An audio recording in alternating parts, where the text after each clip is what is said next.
Hello again. Good morning to everyone present here. We're about to start the session, and I would request everyone standing to please find yourself a seat. And you might also come up and take the seats which are there in the front row.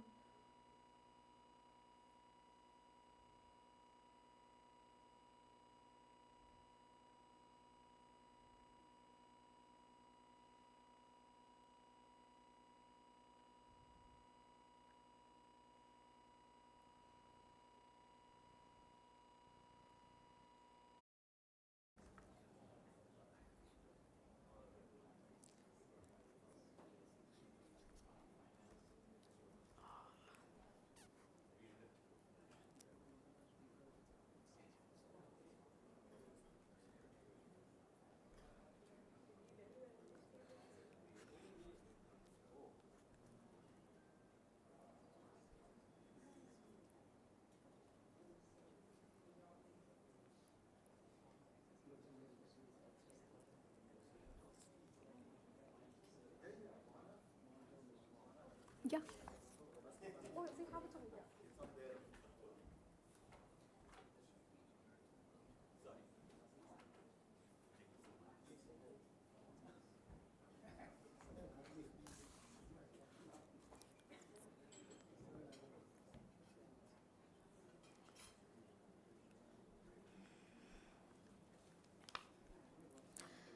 A very good morning once again to everyone present here.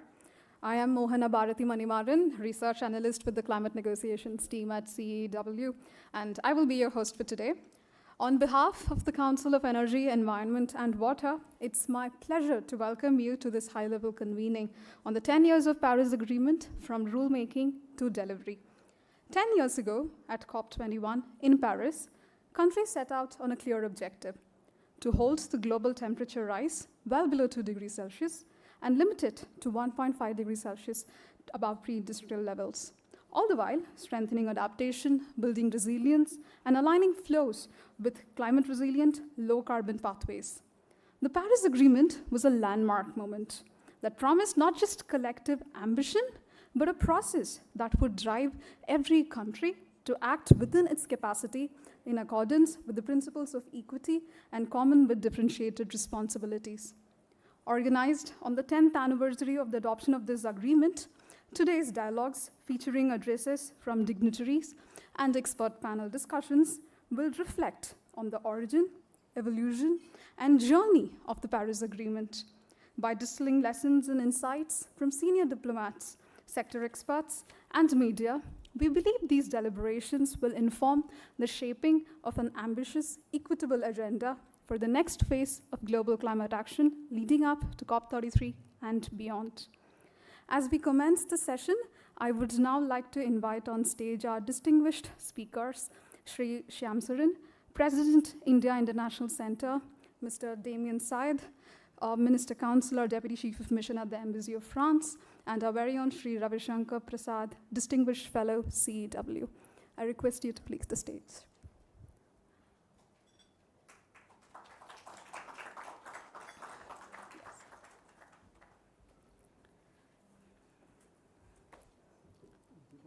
Yeah. Here you go.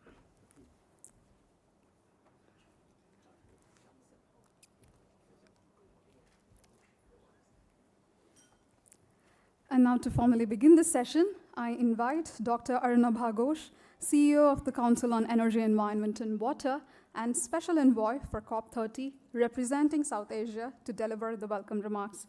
Dr. Ghosh has played a key role in the creation of International Solar Alliance and is experienced working across 54 countries. He currently co-chairs the World Economic Forum's Future Council on Energy Nexus and has served previously as the Vice Chair PN Committee for Development Policy. Dr. Ghosh, I request you to kindly take the podium.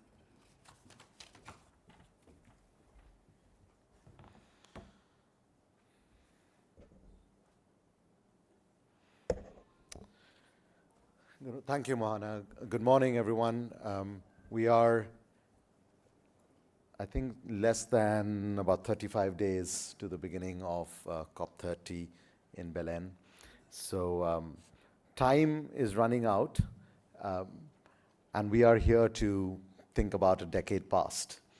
Ambassador Shamsaran, Mr. Damien Said, Mr. Ravi Shankar Prasad, distinguished ladies and gentlemen, many of you who played such a critical role in India's approach towards climate negotiations in general and the Paris Agreement in particular. Thank you so much for joining us today for this day of reflection on a decade gone by. Why does a decade matter? I was actually thinking about this morning. So what is this obsession that we have with decades? And of course, decades help us to make sense of history in shorter time chunks. It's a narrative convenience, but it also gives us a sense of urgency.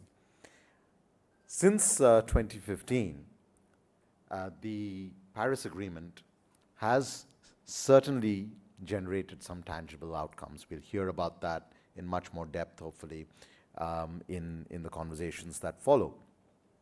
But one of the key features of this being a shift from a largely top-down climate architecture to a combination of a bottom-up and a top-down climate architecture was something that then brought in many more countries into the fold of climate action. But in some ways, one could also argue, shifted the focus away to an extent from those who needed to act a lot more. In this past decade, we've now finalized the Paris Rulebook.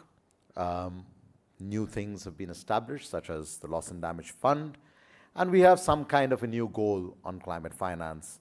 Of course, that comes with many lumps of salt that we have to temper our enthusiasm with. But in this decade of tangible outcomes, we've also seen an implementation gap. By some estimates, we have breached the 1.5 degree goal. By some estimates, we are also faced with climate extremes of much higher nature and order and intensity than had been predicted a decade ago. And this is then compounded by a widening ambition gap. This is particularly evident in how many countries have not given sufficiently ambitious upgrades to their NDCs.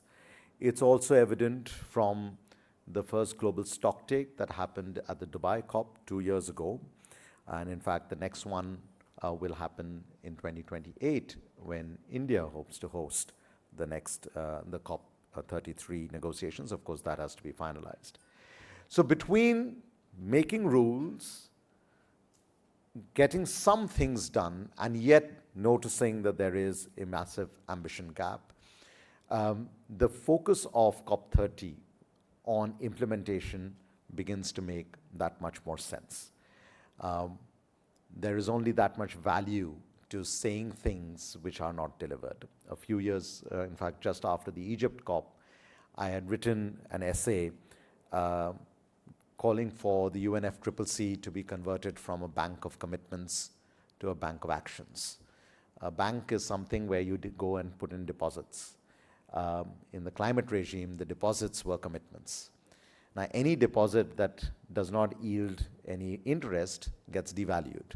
When you devalue a bank's deposits, there is a run on the bank. And my fear is there will be a run on the climate architecture bank that we have as of today if we only keep submitting deposits. Instead, if we shifted to submitting actions, what did we actually get done? How much did we achieve? How much did we exceed our targets? I think the way we will start measuring progress and the way we will start celebrating or not celebrating announcements that don't come with sufficient weight will change. So this is, at least for me, how or why a decade matters. But what if we use a different reference point? Let's take energy. We don't talk about energy in the context of decades. We say the fossil fuel age. We say the century of oil. In the last decade, we even had a phrase called the golden age of gas. Now we talk in terms of waves, such as the next hydrogen wave. So will we refer to this as the century of renewables, or will this be the half century of solar and wind and batteries to be followed by another half century, who knows of what? The question I want to ask all of us is, will we dawn a new era of efficiency and circularity? Will the wheel turn full circle? And then let's consider land use, another source of emissions. A decade might have one financial crisis. A decade has 20 to 30 cropping cycles. So while the financial crises grab our attentions and grab our headlines, does every single variation in our cropping cycles grab the same attention? What do those 20 or 30 cropping cycles reveal about precipitation, about soil moisture, also known as green water? What does it say about productivity shifts, about yields, about farmers' incomes, about nutrition? And then what if we considered forestry? A decade is barely enough time for a tree to grow and mature. So I'm intentionally provoking ourselves, all of us, that the celebration is necessary, the commemoration is necessary, but we also have to use different terms of reference when we talk about the timescales in which we are invested. When it comes to the means of implementation, if we consider technology, a decade may be too short or too long. Disruption, technological disruptions, are nonlinear. And diffusion of technology also occurs in different time cycles. Diesel locomotives, which were invented in 1912, in the United States barely penetrated the railroads until the end of the Second World War.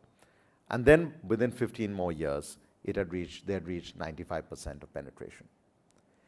The Indian Railways will be the first large, fully electrified railway system in the world within the next few years.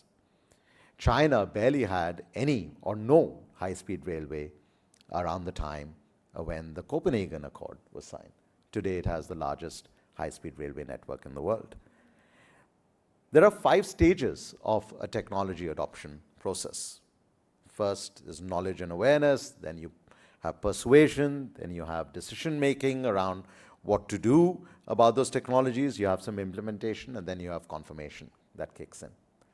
How will we speed up the technology innovation and diffusion cycles when it comes to means of implementation? Another means of implementation is finance. Climate flows have somewhat reached a little over $100 billion, well over a decade after they were originally promised. But we know that the numbers needed are probably 20 times that flow. At the same time, we know that there have been other innovations in finance that have been much faster. In India, in 2006, we had 68,000 bank branches. Now we have 158,000 bank branches. Between 2014 and 16, 260 million new bank accounts were opened. How do we leverage our digital public infrastructure with our decarbonization agenda to attract more finance? And if we considered capacity and skills, the last means of implementation, I only recall what I read at Tsinghua University a decade ago. I saw a plaque celebrating the centennial of that university, which said, it takes decades for trees to grow, but a century to nurture talents. Do we have a century to nurture talents for a very different way of developing our economies? And finally, the provocation is, will political shifts come in decades or will they come in weeks? Soon after President Trump assumed office, he declared that the US would be withdrawing from the Paris Agreement, and now it is evident that they'll also be withdrawing from the Framework Convention. At the same time, there are political shifts occurring in other parts of the world. There is challenges about so-called cost of living, correctly or incorrectly linked to energy prices, which is resulting in pushback or slowdown or threats of slowdown on climate action. The latest I heard, I think it was the Conservative Party in the UK suggesting that they would repeal the UK legislation on climate change, which was often held up as the bulwark against political fluctuation. So when we look back over a decade, we also look back over a century, we look back over years, moments, ages, eras. I would simply submit that time is of the essence, and time is what we make of it. Whether we celebrate a decade or commemorate a decade, it is perhaps also a trigger for a new start. It could be the beginning of the end, or the end of the beginning, and perhaps it is the start of something new. What that will be the purpose of the conversation for which we've gathered today. Thank you very much.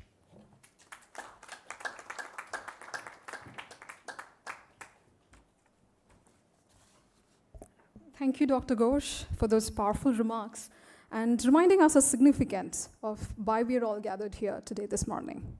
Next, I would like to invite Sri Ravi Shankar Prasad, Distinguished Fellow CEEW, to share their opening remarks. With over 34 years of experience in the Indian Administrative Service, Mr. Prasad has had a distinguished career, including as the Special Chief Secretary to the Government of Assam and Additional Secretary to the Ministry of Environment, Forest and Climate Change. Sir, please take the podium.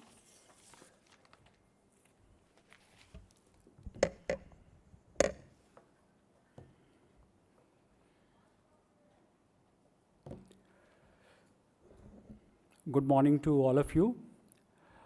Ambassador Shyam Sharan, Mr. Damien Syed,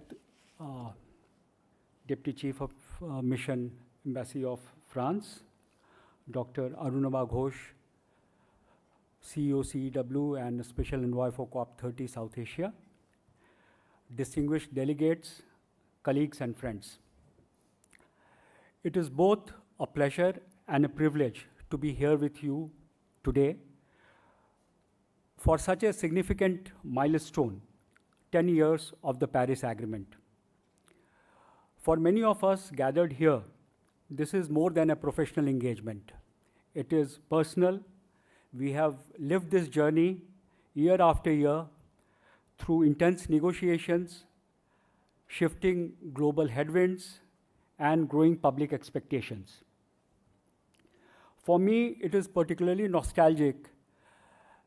I had joined as JS Climate Change in the year 2013, and this also entailed leading the climate change negotiations. We all knew that COP21 in 2015 in Paris would be historic, a defining moment, one that would shape the architecture of climate action in the coming decades. I was really fortunate to be a part of it, guided by many stalwarts, some of whom are present here today, and inspired by a collective belief and that cooperation could triumph over cynicism. COP21 gave us hope. For the first time, all countries, developed and developing, came together to put the planet first. The concept of nationally determined contribution committed all of us to self-determined contributions and trust in the process. The developed countries pledged to support the developing countries in terms of finance, technology transfers, and capacity building. The Paris Agreement became a symbol of multilateralism at its best, pragmatic, inclusive, and forward-looking. Of course, this landmark was not achieved overnight. The groundwork was laid through the ad hoc working group on Durban platform for enhanced action established in 2011. Its mandate was to craft a protocol, another legal instrument, or an agreed outcome with legal force under the convention applicable to all parties, a vision that finally materialized in Paris. 10 years on, it is a fitting moment to look back, not merely to celebrate, but to introspect.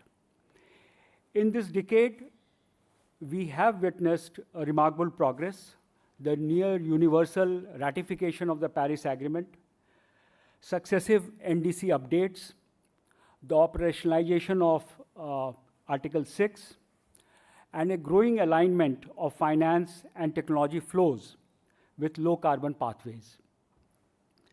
Cities, businesses, civil society, citizens all have embraced climate action with unprecedented enthusiasm.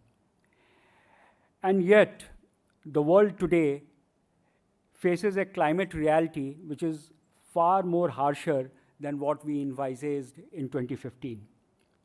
Temperatures are rising faster, impacts are deeper, and inequalities starker. The Global Stocktake reminds us that ambition must not only increase, but accelerate. So the question before us today is not simply how the Paris Agreement has the Paris Agreement delivered, but rather, is it still fit for purpose in the face of a rapidly intensifying climate crisis? To answer that, we must return to the spirit of Paris, a spirit of partnership, of differentiated responsibilities, of faith in collective action. The agreement was never an end in itself. It was a framework for continuous progress, a living document designed to evolve. To my mind, Paris has given us 6 lasting legacies. 1, a universal framework. Every country took responsibility. The old North-South divide gave way to shared action. 2, a clear sense of direction. The world agreed to limit global warming below 2 degrees centigrade and strive for 1.5 degree, and also aimed for a balance between anthropogenic emissions by source and removal by sinks. In the second half of the century, which later on became known as the net zero by 2050 goal. 3, it gave us a living process. The Global Stocktake and NDC cycles created a rhythm. Review, learn, and improve. 4, it gave us a wave of action. Cities, companies, citizens joined in, renewables, ESG investing, green finance, all accelerated. 5, it gave us a resilient spirit. When the US announced its withdrawal in 2017, the framework held. When it rejoined, it found the world is still moving forward. And now, with the second withdrawal announced in 2025, the system faces another test. But Paris is larger than politics. States, businesses, and communities, even in the US, have continued to act. Climate action has outgrown borders and leaders. 6, innovations and markets. Article 6 opened new ways to cooperate, reducing cost and expanding ambition. So the framework has withstood the test of time. The question is, what is required for the future? First, we need to close the ambition gap, cut emissions by half by 2030, keeping equity at the core. Second, a major transformation of climate finance, move from billions to trillions, look at mobilizing investment, predictable, fair, and accessible climate finance. Third, we need to ensure a just transition. Development and decarbonization must walk together. Fifth, we need to build on resilience. Adaptation must become central, not an afterthought. Finally, we need to change the way we live. Sustainable lifestyles and mindful consumption are as vital as clean energy. To conclude, the Paris Agreement was never designed to be perfect. It is meant to endure. Its strength lies not in words, but in will, not in structure, but in solidarity. At this critical stage, we cannot afford fatigue or delay. The next decade will decide whether Paris is remembered as a mere promise or as a turning point. Let us choose courage over caution and action over apathy, because history will not ask who signed the Paris Agreement. It will ask who delivered it. Thank you.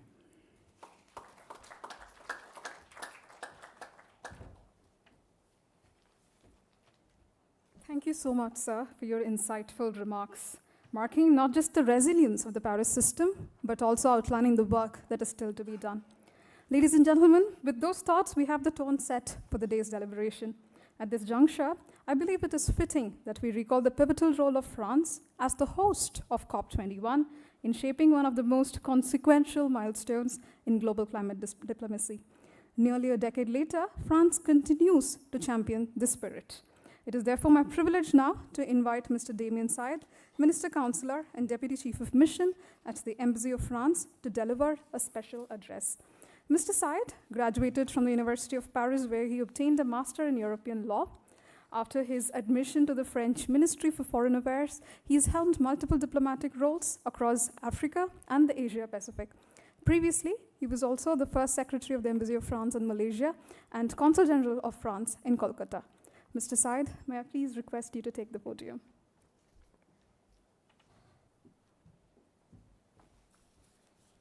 Ladies and gentlemen, good morning. First of all, I would like to thank warmly CEEW and Dr. Arunabha Ghosh for organizing this important event on the occasion of the 10th anniversary of the Paris Agreement. It means a lot. I feel almost emotional when I see again the COP21 logo being displayed. I feel the nostalgia you mentioned, because indeed COP21 was an important, I would say a crucial milestone, landmark moment. We still remember and we still have to implement this Paris Agreement. It's still a work in progress, and that's why I'm very glad to share some French perspective in this discussion. So allow me to take a step back 10 years ago when France was organizing COP21. It was not taken for granted at that time. Science was already clear. The IPCC already raised the alarm, stating in its fifth assessment report that first, global warming was ongoing and was certain. Each decade was warmer than the second and the other. Second, the impacts were already visible at that time in 2015. The heat wave in South Asia, for instance, was one of the deadliest ever recorded. Afterwards, monsoon floods displaced millions of people.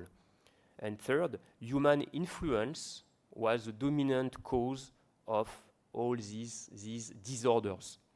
At that time, global divisions were still observed and were fierce between countries.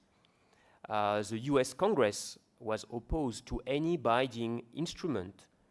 Countries did not agree on who should make the most efforts. But then what happened? Diplomacy happened, just like what the current Brazilian COP presidency is doing at the moment. Diplomats listened. They tried to fit in each other's shoes, to identify where everyone was capable of doing efforts and to adapt for the greater good. For instance, India launched with France, as you may know, the International Solar Alliance, ISA, in 2015, on the occasion of COP21. It was an initiative that's still alive today and strongly supports developing countries in their access to solar energy. ISI mitigates carbon emissions, and I'm very proud here in India to be working very closely with this dynamic organization headquartered in New Delhi.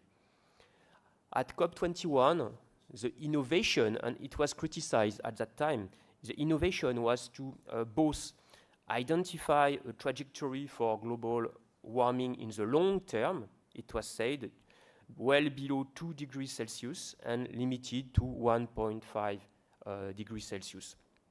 And also, the innovation was to let the states fix themselves their objectives to reach this trajectory, one step at a time every 5 years, according to their own characteristics, needs, and necessity through the nationally determined contributions, NDCs. Despite all the hardships, the Paris Agreement was a success. It was adopted and became a reference in the climate agenda.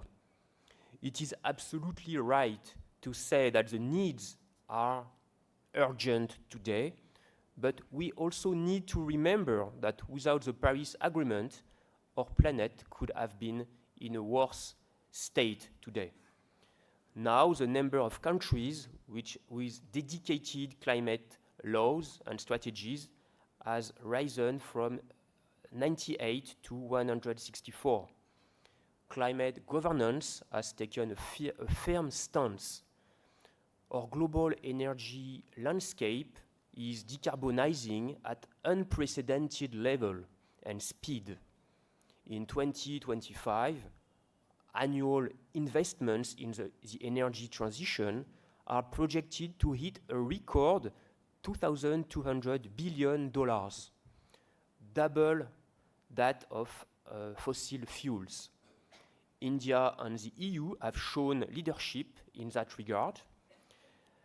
In climate finance as well, the Paris Agreement anchored the goal of aligning all financial flows towards climate objectives. All multilateral banks, over 500 public banks, and 700 financial institutions, most of them systemic banks, are linked to these commitments. The European Union and its member states contributed to over $30 billion in 2023 to the $100 billion goal. It was reached despite the EU accounting for 6% of global emissions.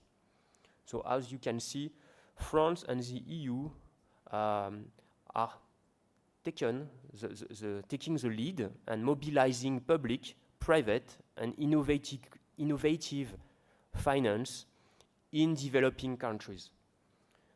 Most importantly, before 2015, our emission trajectory risked warming the planet by 4 degrees Celsius, and even more by the end of the century. But thanks to the Paris Agreement and the state parties' NDCs, we can say that the curve has been bent to a large extent. Now, the current NDCs place us on a 2.8 degrees Celsius trajectory. It is much less than previous predictions, but it can still provoke massive disorders. It also underlines the need to raise the level of ambition. Now for COP30, Brazil presidency announced that the most important things have been already negotiated, and I may add that science has already been announced and proven countless times. Science is clear. A 42% cut in global emissions by 2030 relative to 2019 is needed if we are to stay within 1.5 Celsius degrees Celsius warming. France and the EU stand ready to engage with all partners to deliver a strong negotiated outcome that reflects this urgency and scale of the climate challenge. We remain fully willing to take the lead and to remain fully committed to our own climate objectives. We are delivering. France and the EU are on track to meet their current 2030 NDC and to achieve carbon neutrality by 2050. The EU's targets are science-based, aligned with 1.5 degrees Celsius, informed by the first global stocktake, and enshrined in European law. This clear policy framework ensures every sector plays its part while providing stability for investors and economic actors. Our new EU NDC will be submitted in time for the UN FCCC synthesis report. It will reflect an inclusive and robust decision-making process across all the 27 EU member states. We will continue to underline, to stress the importance of the legacy of the Paris Agreement and of science. At the end of this month, the Paris Peace Forum will host a high-level event on this occasion on October 29th and 30th. 800 scientists from IPCC will gather in Paris to reaffirm what is at stake and to insist on the solutions at our disposal to prepare for COP30 in Belém. Ladies and gentlemen, to conclude, I am confident that the Belém COP, to which I wish all the success, will be a COP for action and will be a success despite all the hardships. COP21 was also 10 years ago also a challenge. As I said at the beginning, it was not taken for granted. There were some doubts about the success, about what we could have been the outcome of the COP21. But let's be confident. If science and diplomacy are combined, it can be a key for success. Thank you for your kind attention, and I wish you a very beautiful day. Thank you.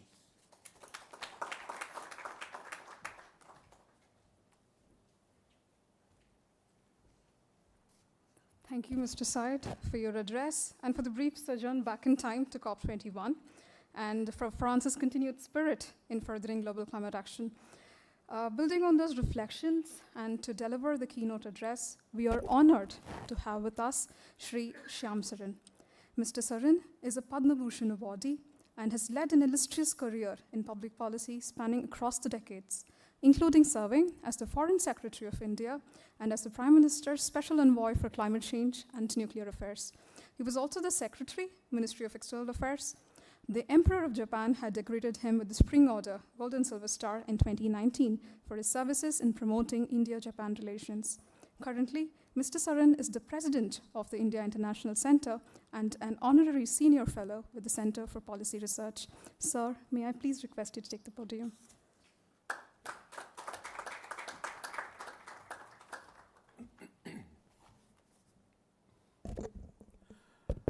Good morning to all of you, and may I thank my friend Arunabha for inviting me to deliver the keynote address at this very important meeting that is taking place. And let me greet my fellow panelists here. Of course, Dr. Arunabha Ghosh himself, Ravi Shankar Prasad, who's also an old colleague, Mr. Damien Said, Minister, Councillor and Deputy Chief of Mission of the Embassy of France. And I see a lot of familiar faces here of people who have fought in the trenches with me during an earlier period. So I'm very happy to have this opportunity to speak to you. What I thought I'd do in the about 15 minutes that has been given to me is to really share with you a certain journey that I have been partly a witness to and partly a participant in. Starting from the famous Rio Convention in 1992. So I was in Rio when the negotiations were held for what became the very ambitious, we are talking about ambition today, but the really ambitious climate change agreement was the UN Framework Convention on Climate Change that was adopted by consensus in 1992. I don't think we should forget that. Mention was made of the Paris Agreement being universal. I'm a little intrigued by that, because was not the UN Framework Convention on Climate Change universal? So this is how sometimes, language hides more than it demonstrates. It was right from the beginning universal. What changed was that the UN Framework Convention recognized that climate change was a global issue, a global challenge, and it could only be dealt with through global collaborative effort, in which developed and developing countries were equal partners. There is a kind of, shall I say, a caricature of developing countries which has been current since then. What is this caricature? Caricature has been that, somehow developing countries want the right to spew as much carbon as they want in the atmosphere in the name of development. And nothing could be further from the truth. What developing countries like India and others did say was that we will do whatever we can within the limitation of our own resources. But if we have to do more, then we need a supportive global climate change regime. That is what the UNFCCC promised to be. And that is how you had the Kyoto Protocol, which had a first commitment period and the second commitment period. It was only in the first commitment period that it was agreed that developing countries would not have to make, reductions in their emissions. It will be mainly the developed countries. Very importantly, Kyoto Protocol was a legally enforceable instrument. No voluntary, commitments like the NDCs. These were commitments which were enforceable. So you had, for example, each country negotiated a reduction target for this first commitment period, which was supposed to end in 2012. If you did not achieve your target, you had to not only meet that target in the next commitment period, but you had to actually have a larger commitment in order to make up for what you had not made up in the first commitment period. Secondly, what was also very important was that in terms of those targets, there was no privilege given to you to walk out when you wanted. And yet, what happened? Countries like US, of course, having beaten everybody down, does what it does best. At the last moment says, I will not ratify. But as far as the others are concerned, Japan, Australia, Canada, they just merely walked away from the targets that they had adopted by not observing any of the provisions of the Kyoto Protocol.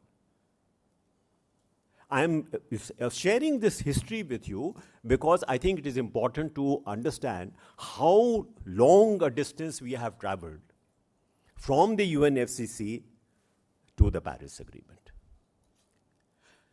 I became Special Envoy for Climate Change and a Chief Negotiator in 2007. It was a very promising period because we had the Bali Action Plan, we had the Bali Roadmap. And what did it say? That time has come now to enhance the implementation of the UNFCCC principles as well as provisions. Enhanced implementation. What about developing countries? You would be amazed that the Bali Action Plan said, and this for developing countries is particularly important, developing countries to undertake nationally appropriate mitigation actions supported and enabled by technology, financing, and capacity building in a measurable, in a reportable, and verifiable manner. This is not a demand from developing countries. This is agreed language, consensus language in the Bali Action Plan. What do you have today? Is there any kind of, link between what is provided to developing countries in terms of resources, in terms of technology, so that they can meet their NDCs? No. So I have a somewhat, pessimistic view of this journey that we have traveled, and which, as I said, I have been both a witness to and a participant in. What I see is, from 1992, a consistent attrition process, whereby the burden for dealing with climate change has been shifted progressively from developed countries to developing countries. Paris Agreement was important because, as it was pointed out, it was the first time you had a global consensus after 1992, even though it was at a very low sort of level of ambition as far as I could see. But what is also very interesting about the Paris Agreement is that at the very last moment, if you remember, with regard to commitments, it was shall deliver. Last moment, it was made should, because the US wanted it. France did not consult anybody on this. It just made that change, and the gable was sounded. So let us not forget these aspects as well. Now, as far as the Paris Agreement is concerned, we are celebrating the 10th anniversary. It was adopted December 12, 2015. And very, I think, legitimately, President Hollande of France emphasized the very historic nature of the agreement, calling it a major leap for mankind and an opportunity to change the world. These were the words he used.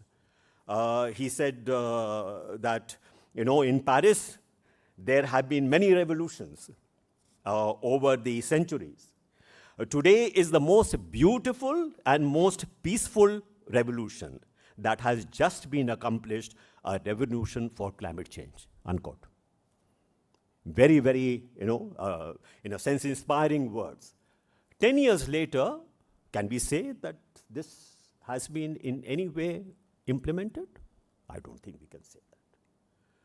Now, I sketch this out for you because I think unless you face up, unless you acknowledge the kind of climate emergency we are actually facing today, you will not be able to tackle it. So there are very positive signs. Arunabha himself mentioned, for example, the fact that the investment in climate-friendly technologies, in renewables, is much bigger today, perhaps, than the investment in fossil fuels, despite Mr. Trump's drill, baby, drill. But I think I would also like to sound a note of caution. We have artificial intelligence. Many people have been talking about how artificial intelligence is going to perhaps provide the answers to the challenge of climate change going forward. But until that happens, there are large data centers being built, which require huge amount of energy. Where is that energy coming from? Still, most of that energy is coming from fossil fuels. So, I think sometimes we are celebrating what the left hand is doing, while this is being undermined by what the right hand is doing. And this is something which we need to face up to. That artificial intelligence is not necessarily the wave of the future for climate change. What about India? I believe that India has had a very good story to tell, but it has not actually, said that story well enough. When I was associated with this formulation, this drafting of the National Action Plan on Climate Change in 2008, just before the Copenhagen summit, climate summit. And what did this NAPC say?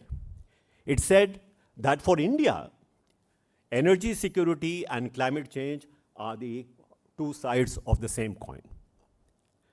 That for India at least, dealing with energy security necessitated a strategic shift from our current reliance on fossil fuels to a pattern of development which would be progressively more dependent on renewable sources of energy and cleaner sources of energy like nuclear energy. That's the basis of this particular, climate change document. It is only in Abu Dhabi that you actually acknowledge that there has to be a shift away from fossil fuels in order to deal with climate change. That was already part of this NAPCC in 2008.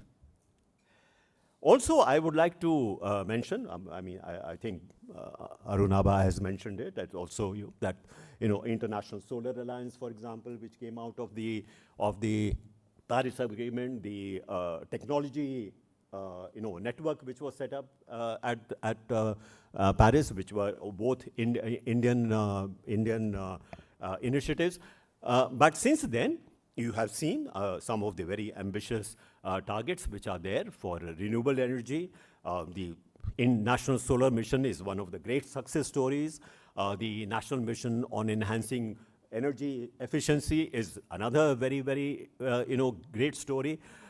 People talk about carbon, whether or not India will finally go to the carbon market. I certainly hope it does. But in the meantime, people have forgotten that we have a coal cess, which started with 50 rupees. Today, it is 400 rupees per ton. So even if it is not called, carbon tax, actually, in effect, that is what it is. So India, I think, has done a great deal more than many countries have with respect to dealing with climate change. We don't have to be defensive about that. But what do I see as India's role at the COP30? And this is important, Arunabha, because you are the envoy for South Asia, so I think you have an important role to play. While looking at a more optimistic future, hopefully, I think it is important that India gets back to its role as a country which really, really says what the situation actually is and really takes a developing country viewpoint. It's very important. We have submitted, to net zero by 2070. By the way, what is net zero? It is not zero emissions. It is that whatever your emission level is in 2050, which is the global net zero, it will be counterbalanced by, sinks, carbon sinks. Which are the two largest carbon sinks? Forests, the seas, the oceans.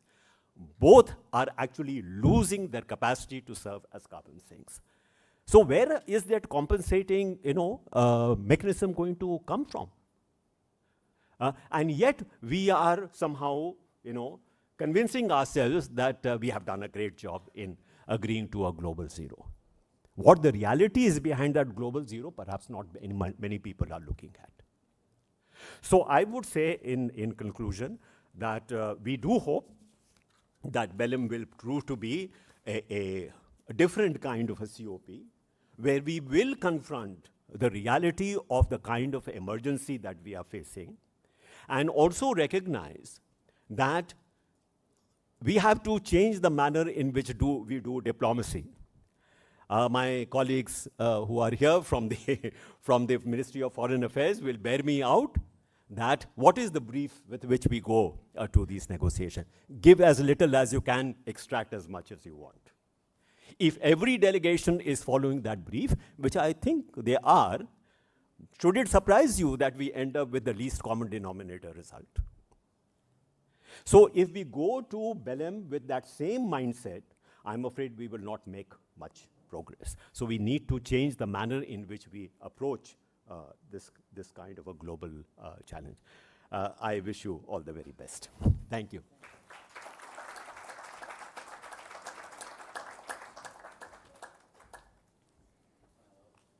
Yes, sir.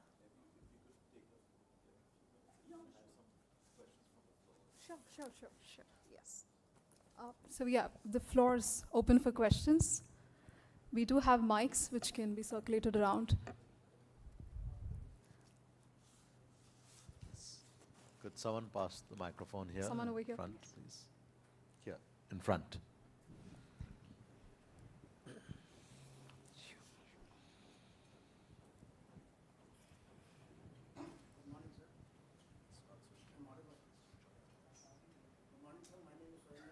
Could you switch on the mic, please? Hello. Yes, Hello. it's working. Good morning, sir. My name is Surinder Kalra. I'm basically a chartered accountant by profession and work in the climate sector, ESG. My question is to the gentleman from the Paris city or from the Embassy of France. The other gentleman sitting on your left, he talked about Kyoto Protocol also. The difference, main difference, he said, was probably another one, which is the emissions to the war and ammunition, which is lacking in the Paris Agreement. The Paris Agreement doesn't have the element of war, probably because it was signed in Paris, and it is the Europe which has had, we have seen 3 world wars in Europe, and that's why it was omitted the emissions from there. Is it so? Okay, well, let's take a few more questions, if there are others. Yeah. Yes, please go ahead. Introduce yourself, please. Hello, am I audible? Yeah, I am Sagar. I work with a member of parliament on legislative issues and research. So I wanted to ask, like, as Saran sir mentioned that maybe we have not achieved as much as we have hoped for in the last 10 years after the Paris Agreement. I see there is a basic contradiction in that. Like, we want to achieve whatever net zero or restrict the temperature under 1.5 degrees Celsius or whatever. But we also want to grow our economies and keep on consuming as much as we can. Like even the US, which is a 30 trillion economy, whenever they have a lower GDP growth rate, we are like, oh, it is going into recession or something. So isn't there a basic contradiction of growing at such scale and assuming that we will be able to control the temperature at the same time? Is there a third question in the room? Yeah, or me? So 2 questions. One is for the Deputy Chief of Mission from France. What is France? I mean, France has raised huge objections about the 2040 targets aligning the NDCs, and I'm wondering if France is having a rethink in light of what you said. That would be important. The other question is for anybody who wishes to answer it. The fact is that one of the things I'm surprised nobody mentioned about Paris is what made Paris stand out was every country walked away from it feeling that it had got something. It's that rare moment of, you know, global sort of collaboration, cooperation, despite all its minuses.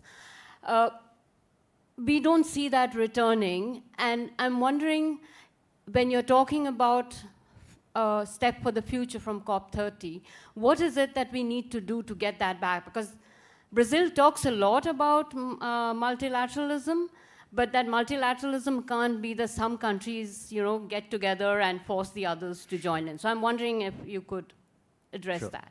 So, Mr. Syed, could you take on the question about France's own ambitions, and then maybe I'll request Ambassador Saran and Mr. Prasad to reflect on, how do we create a new moment of multilateralism? I know both of you have offered some reflections, but please, Mr. Syed, please go ahead. Thank you for your questions. Actually, of course, the Paris Agreement was not perfect. We all agree on that. And I said at the beginning, it's still a work in progress. It's a collective responsibility. It was signed in Paris. President Hollande was quite enthusiastic, of course, at that time, because there was a great hope at the moment. You should remember, it was, as I said, it was not taken for granted. We had some failures in the past. It was a huge challenge to gather all the countries around the table and to agree on a text, a common text. The ambition was high, but it was supposed to be implemented and reviewed regularly with these NDCs. It's up to every country to engage, to commit, and to stick to its words. Actually, we don't say France is a model, but France has been proactive in putting forward efforts at the domestic level. We have increased drastically the renewable energy share in the energy mix of France, and it's still on track to reach net zero performance by 2050. It's not just France alone, because France economic weight and part on the global stage is quite limited. We worked collectively with the EU. It's a European joint effort. That's why I said we are about to submit a new NDC with ambitious goals. Of course, again, it's not perfect, but I think it's a good example of what multilateralism can bring at that particular moment of time when multilateralism is being targeted, is being undermined. We have to defend multilateralism. That's what is at stake also at Belém COP30.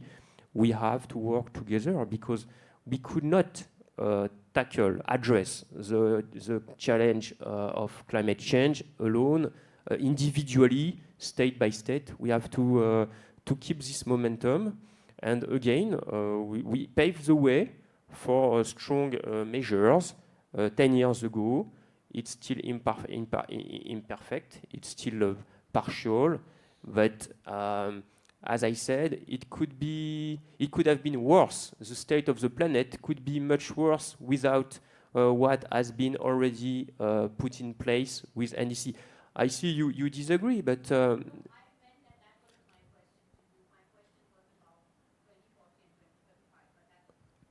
yeah. So again, it's we are serious about the years ahead. It's a political priority, even if sadly I cannot say we have a government at the moment because it resigned yesterday because of the hung parliament. It's a matter of fun, but I'm sure it won't last too long. It's a political deadlock in France for now. But rest assured, we are still strongly committed to positively contribute to the success of COP30 and France and its European colleagues, partners. We are also working closely with India. We are very good, fruitful discussions with India. We mentioned the International Solar Alliance. It's more about mitigation, but we also co-chair, France co-chairs the CGRI, Coalition for Disaster Resilience in Infrastructure. It's about adaptation, and it's also bringing traction for joint efforts to reach the targets set 10 years ago. Sure. Mr. Prasad, and then I'll turn to Mr. Sir. Very quickly, to my friend regarding growth and development going together with sustainability, it is also a question of how do we choose to live? What are the choices that citizens are making, youths are making, whether we travel by buses, whether we travel by metro. So it is not just someone sitting somewhere deciding on the kind of growth that we are going to have and the kind of roadmap that we have for the future. We also have to look within ourselves, within our choices, and see how it impacts the climate, it impacts sustainability, and the future of the planet. To Urmi's question, I'd just like to add that, you see, we negotiate in every COP. The question is that the negotiation agenda broadly follows from year to year. Here in Belém, what the COP president has rightly emphasized, we want to move to a post-negotiation phase and implementation phase. And that is important. I hope that the kind of solutions that they are trying to bring together, the kind of solidarity that they are trying to bring together will have impact on the future roadmap that countries adopt, the NDCs that they adopt, and the future synthesis report that we are going to see. Thank you. Mr. Sarun, there's that question about, delinking, effectively it's about delinking growth from the energy and the emissions trajectories, and then Urmi's question on multilateralism. But if I could just supplement Urmi's question, drawing attention to what you closed your remarks with, that if we all went into the negotiating chamber with, give as little as you can and take as much as you can, we'd be in that stalemate in which we are in. Now, what would be your suggestion? Is it a shift in architecture? Is it a shift in the way the rules are interpreted? Is it a shift in how we form new coalitions for implementation? What would you suggest, especially looking at not just the last decade, but more than 3 decades of experience, and would be a new way or a renewed way of rebuilding trust in multilateralism? So, first of all, I would like to say that there is no contradiction, as far as I can see, between development and climate change action. Certainly for a country like India, as I try to point out, both of them go together. Your ability to sustain an accelerated rate of growth is very much dependent upon where do you get your energy from? How do you deal with the issue of energy security? Which is why I said that as far as our National Action Plan on Climate Change is concerned, it actually made that point, that for energy security of India, even if there was no climate change argument, making a strategic shift from our reliance on fossil fuels to renewables to cleaner sources of energy is absolutely essential. So I do not see a contradiction between the two. With regard to the global issue, the problem is that no matter what we do, no matter what the level of ambition that India has, if our emissions are only 7% of the global total, supposing by some miracle we make it 0 tomorrow, will climate change stop? No.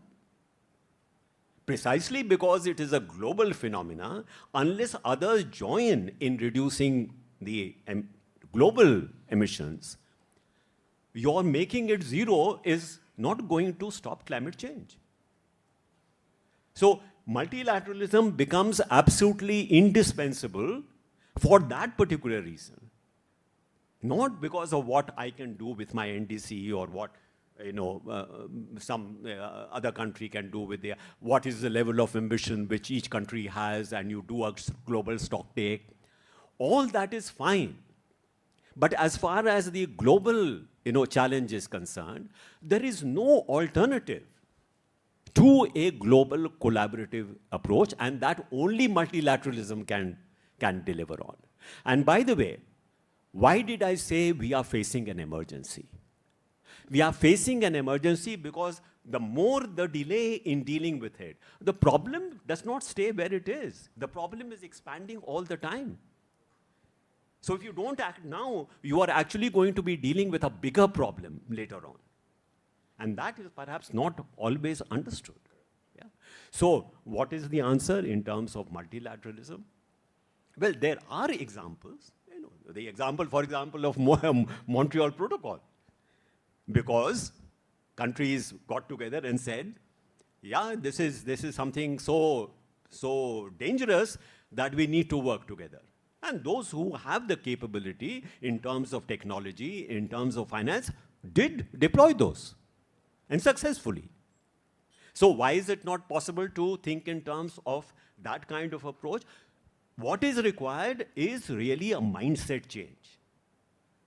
So unless you have that mindset change, you are not going to get very far. Because multilateralism cannot work without international solidarity. Some notion of common humanity, some notion of being in this together has to be there. And I hope that we will go to Belém with that sense. That whatever be our divisions, whatever be the polarization that we are really finding ourselves in today, this is something which, unless we work together, all of us will suffer. If that message at least can go through, and coming from South Asia, which is probably going to be the worst impacted by climate change, as it is already being impacted, I think you have a very powerful voice that you can bring to the forum. I will certainly try, Ambassador Sarun, but your guidance and the guidance of everyone here in the room will be absolutely essential. But the point you emphasized right now is absolutely critical. A month ago also, in this very room, we had a convening which we titled The Alchemy of Solidarity. And I think that is what is missing. And whether we call it rulemaking or whether we call it implementation, at the end of the day, we seem to have forgotten that we got into the whole point about collective action was that this was a collective threat. And we seem to have very quickly devolved into each to their own. And vulnerable like us in South Asia, and in at least all my consultations, the feeling I'm hearing repeatedly is that no one's coming to help us. Finding new ways of re-injecting solidarity is going to be critical, including on finance. And I think on that matter, actually, again, there has been collaborations between India and France, even the summit on finance that President Macron chaired 2 years ago, and Prime Minister Modi was also a co-chair of it. This whole notion of solidarity taxes on global flows of various kinds of fossil fuels, etc. Mobilizing new forms of finance is critical, but at the heart of it is how do we re-inject solidarity? How do we recognize that this is a collective threat? So I'll just make one important point here. This is that the kind of international solidarity that you're talking about and the potential for success of multilateralism has to be equitable burden sharing. That particular principle, which was encapsulated in the CBDR principle, the common but differentiated responsibility and respective capability, that was a fundamental principle of equitable burden sharing. And I certainly believe that the Chinese, who were really our allies in a sense till Copenhagen, really abandoned the basic countries by going and agreeing with the Americans on common but differentiated responsibility and respective capabilities according to national circumstances, which completely ruined the entire principle. Never consulted us, never consulted their basic partners. And what they agreed with the Americans, the G2 on climate change, became the template for the Paris Agreement.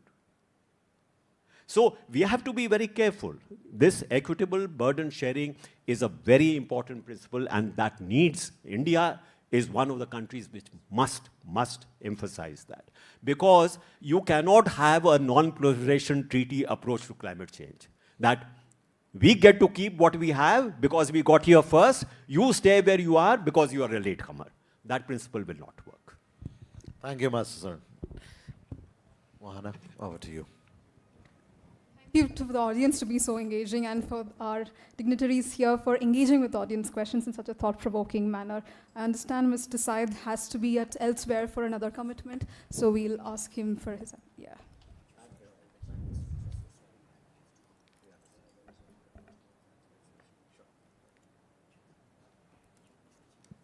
Thank you. No, that's all right. Yes. No, wait, 1 second. Only for him. Yes, and I think without much ado, I also want to thank Mr. Sharan for your thought-provoking remarks. I think we moved to a very engaging discussion post that. Yeah, and now for a more critical moment of today's event, we have an issue brief launch titled The 10 Years of Paris Agreement, a Stocktake of the Cooperative Climate Initiatives, much about what we've been discussing so far in the morning. So this issue brief basically unpacks and analyzes over 200 of such cooperative initiatives and presents a brief landscape over the past decade. That's from COP21 in Paris to COP29 in Baku. So what are some of our key findings? And it kind of echoes most of what you've already highlighted, but giving numbers to what the highlights are. Out of all the initiatives that we've assessed, we find barely 5% have actually accomplished their goals.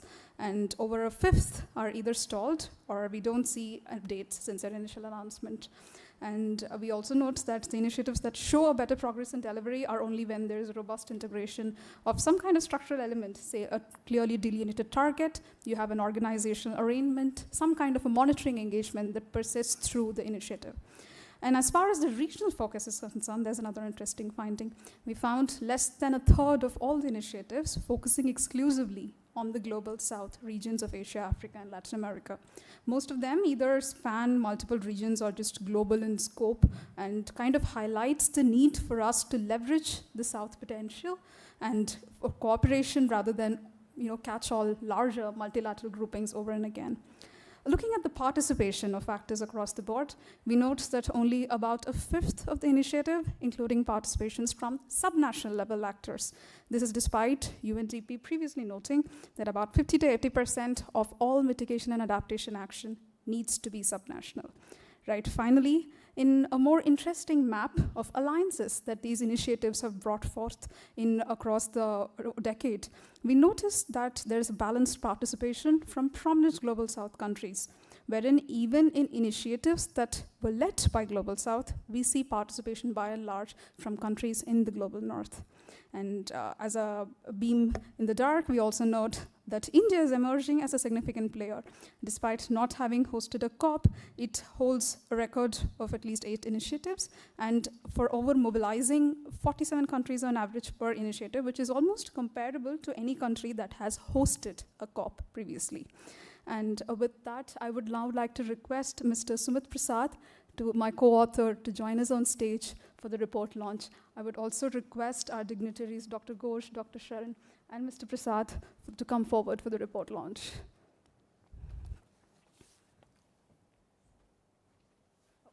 I don't think I mentioned, I've also co-authored this report.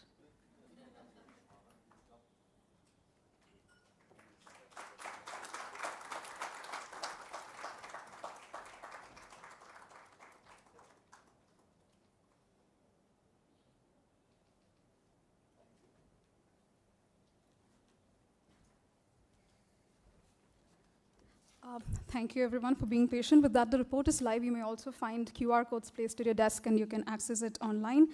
We shall now take a very short break and reconvene within 10 minutes for our next panel discussion. I understand we're running a bit late in time, but we can still have a 10-minute break and be back.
I would request everyone to kindly come back and please take your seats so that we can begin our second session also.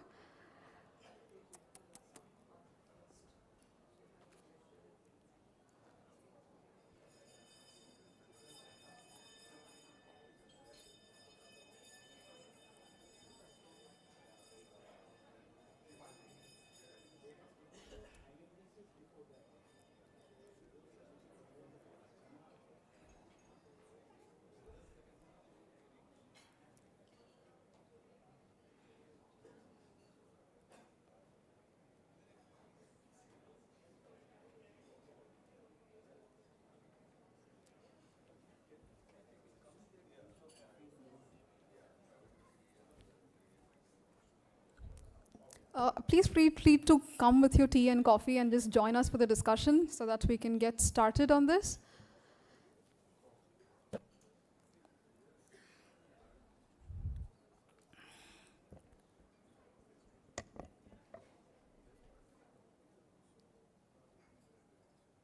Yeah.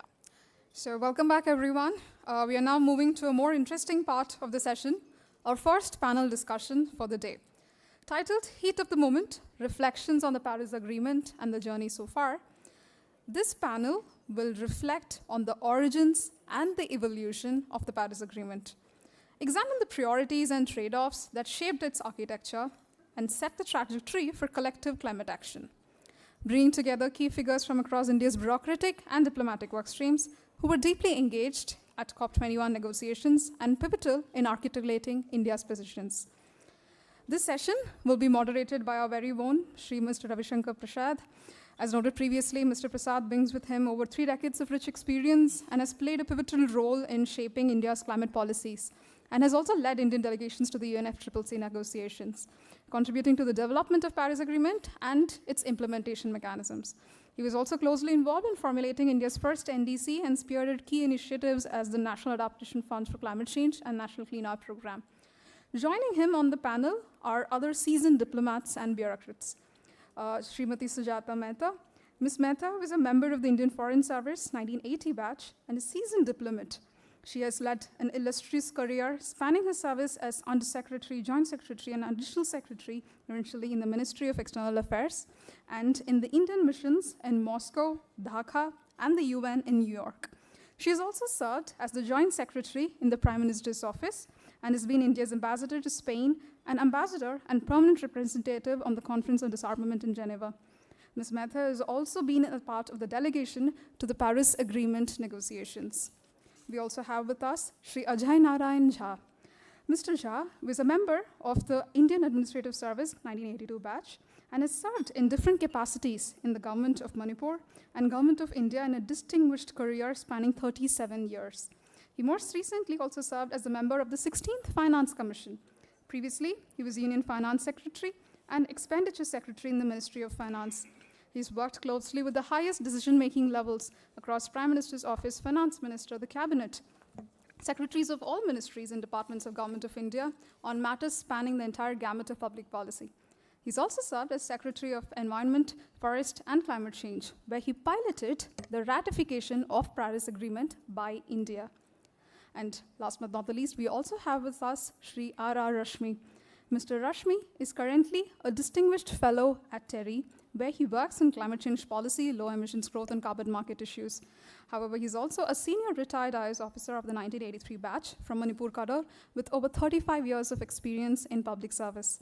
He held the position of Special Secretary, Ministry of Environment, Forest and Climate Change, Government of India, and later Chief Secretary, Government of Manipur. He was India's key climate negotiator for several years and was involved with the climate change policy making in the run-up to the Paris Agreement. I invite the moderator and our panelists to kindly take the stage.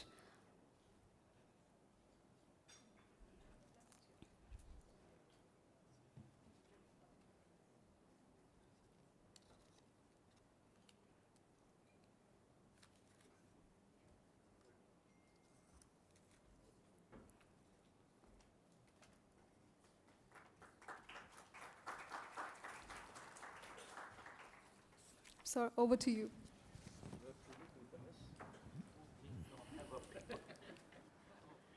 Thank you and good afternoon. I have a very eminent panel with me here today, spanning the pre-Paris era to the post-Paris era. We have Madam Sujata Mehta, Shri A.N. Jha, Shri R.R. Rasmi with me. I'll begin with the pre-Paris days. And Mr. R.R. Rashmi was the chief negotiator for India at that point of time. Sir, can you tell us how the outcomes of Cancun and Copenhagen and the ADP process really shaped the demand for Paris Agreement and the outcomes that followed? Thank you, Ravi, and very good morning to all of you. The Copenhagen was really an exciting moment, and it really changed the order of the world as far as climate is concerned. And as Ambassador Sharan was mentioning, prior to Copenhagen, a discussion was going on within basic countries, within the group of 4 countries, which were taking a lead in trying to find a solution to the problem. And then what happened was that the US was pressing for, it understood that these countries are resisting a legally binding agreement which would put everybody at the same footing without giving anything in compensation. So they understood this, and then they started offering something called transparency. That you need to stand behind your commitments. Whatever be the nature of commitments, you need to stand behind that. And internationally, you should be open to some kind of scrutiny, if not exactly scrutiny, transparency. So I think that was the turning moment. The basic group agreed to a transparency arrangement, which would come along with some kind of universal arrangement binding everyone. Still not legally binding. The legally binding nature of the arrangements was still way ahead in the future. But to get everybody on the same platform and same degree of commitments, this notion was put forward.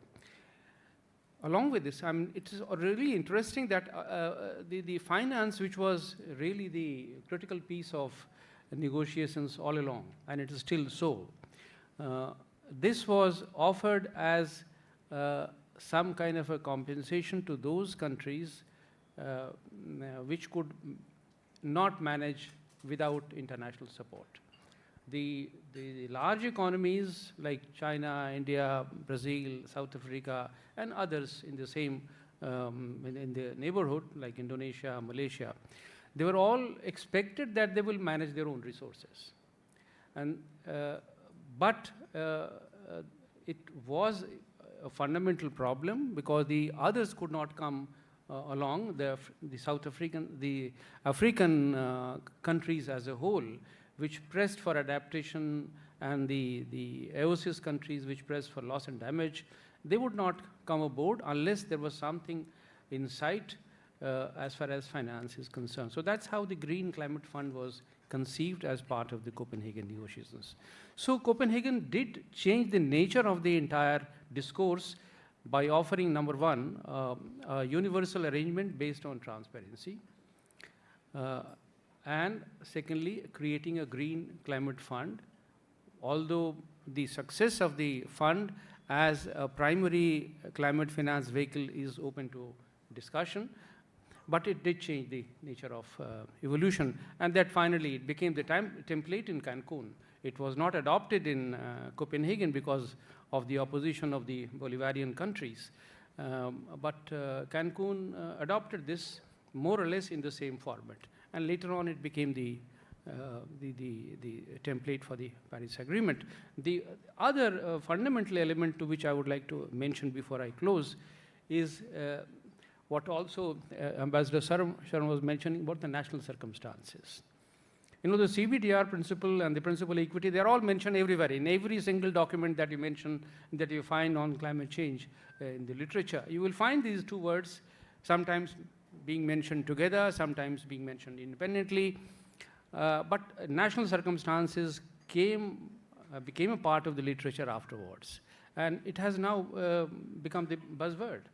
All the actions under the climate arrangements are taking place based on national circumstances. So that offered flexibility to countries like India. So I would rate these three fundamental parameters as the driving force of the arrangements which came after Copenhagen and have now become the present dispensation. Thank you, sir. And we'll again come back to the question of finance, because Baku to Belém roadmap is one of the critical expectations from COP30 in Brazil. Ma'am, now I turn to you. And with your opening remarks, I would also request you to enlighten us about the kind of trade-offs and pressures that we saw in Paris. What was the kind of divide between the developed and developing countries, and how India kind of navigated the challenge? Thank you. And first of all, before I come to my remarks on the question that you have posed, I'd like to thank Dr. Arunabha Ghosh. I'd like to thank you and CEEW for organizing this, in a sense, stocktake of where we are post-Paris. When one looks back upon Paris, I think we should see where we stood. Post-Copenhagen, up to Paris, India was projected as one of the main obstructionist actors who had come in the way of a final positive outcome from Paris. So there was a lot of international pressure to look for ways of permitting a universal agreed document to emerge. Let us not forget that this was 2015. It was the second last year of the Obama presidency. And to achieve a landmark international agreement, a binding agreement, was something that President Obama had made clear was an important legacy issue for him. So there were a lot of disparate incentives on offer to make concessions. And India, in turn, felt that we had actually contributed so much through the kind of sustainable lifestyles that we follow here to demonstrate that we were actually on the side of the solution. We were a part of the solution rather than a problem. So that was the sort of approach that we took.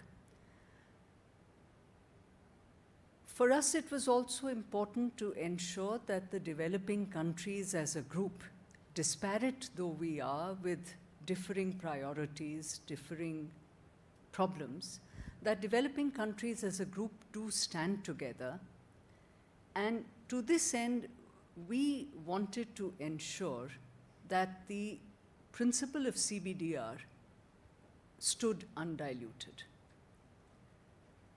The United States offered, let me step back. In September 2015, there was a joint statement, a bilateral joint statement that China and the United States agreed.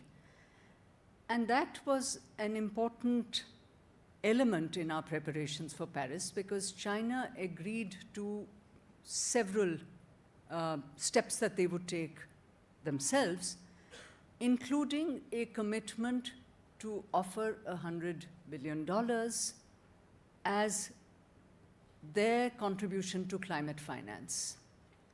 And this was something that was not required of developing countries under the CBDR principle. So that, in a sense, did change the game a little bit. The US approached us, as they approached several other countries, to join with them in a public-private partnership called Mission Innovation, which was supposed to be devoted to climate-friendly, clean technologies. We were happy to join in that, but we did not see this as something which was contrary to the approach we were taking to Paris. I understand Mission Innovation still exists. It is focusing on things like, I believe, among other things, inexpensive cooling systems. It is looking at, I think, several, the details I forget, but I believe it is now in its second phase that Mission Innovation exists, and India is one of the 23 or 24 partners in that. So that was something that was offered, and I believe Mission Innovation was launched at Paris with our Prime Minister, the President of the US, and I think Bill Gates. So that was the public-private aspect of it. It was important for India, therefore, to try to project the fact that our lifestyles, our approach is as climate-friendly as is possible. It was also important for us to project the fact that CBDR is undiluted. It was important for us to project the fact that the commitment to climate finance, which had been made at Copenhagen and which was being projected substantially by the OECD countries, actually was far less substantial than was the fact, was so in actuality. So I think we sort of analyzed that and brought that out. It was important for us to stand with the like-minded group of developing countries because we had shared important common interests. It was also important for us to press for the notion of climate justice. The fact that developing countries were not the ones responsible for the climate, for the budget, for the climate budget being exhausted, that it was actually the high consumption lifestyles of the OECD countries which had brought us where we stood. And to that end, we actually took the initiative along with France to put forward the International Solar Alliance. And the International Solar Alliance has now actually taken on a strong institutional character. So it is important, therefore, for us to recall where we stood at the moment the Paris conference began, and where we are now post-Paris. Where are we post-Paris? A concession was made in terms of the notion of respective capabilities now being brought on the respective national capacities being brought onto the agenda. A legally binding agreement was reached at Paris, which was the aspiration, the universal aspiration of the time. But then that is what diplomacy is about, that there is give and there is take, that you cannot have a perfect outcome. You will not have all your priorities met. But at least in substantial measure, we were able to achieve, I think, what we set out to do. So that is where we are. Thank you, ma'am, and thanks for bringing out the dynamics, both pre-Paris and post-Paris, as to how the narrative of on India was seen internationally and how we changed that around the time of Paris Agreement. Now I'll request Mr. A.N. Jha to tell us a few things about how the rule-making post-Paris and how did it play out, and what does he see as the critical elements in the Paris Agreement that have worked well, which have not worked well. So some insights, with some opening remark, some insights from Mr. Jha. Very good afternoon to all of you. I must thank Dr. Arunabha Ghosh and Ravi for this opportunity. Actually, I had but a very brief stint with the Ministry of Environment and Forest, so I am sort of coming back into this domain after almost 8 years, and then to recollect on Paris did give me an opportunity to go back in time and think about it, because I have been out of this field for a long, long time. And when I joined the ministry, Paris Agreement had already sort of taken place. It had been signed, and I was about 6 months old, and the issue of ratification was the most important thing on the cards.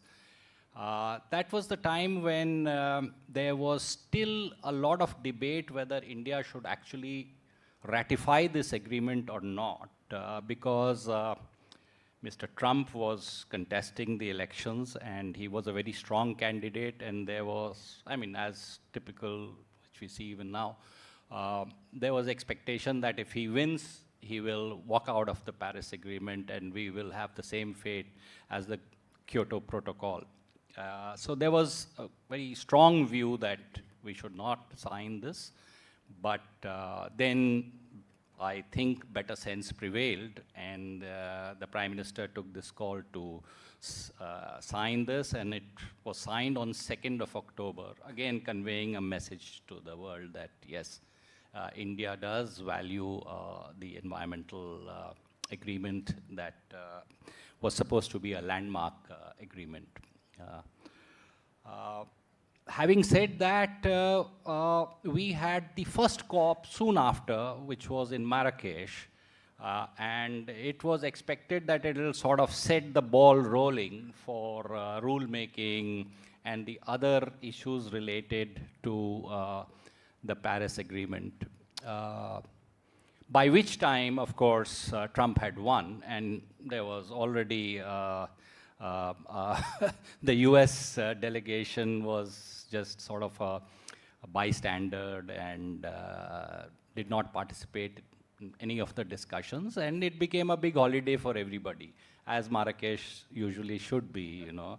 So it was a COP, in my view, a wasted COP in many ways for the world. So we are somehow back in a similar situation as we reflect on 10 years of Paris, where the United States has announced that it's walking out of the Paris Accord, and in fact, UNFCCC also, they are thinking of moving out from there. But yet, I must say that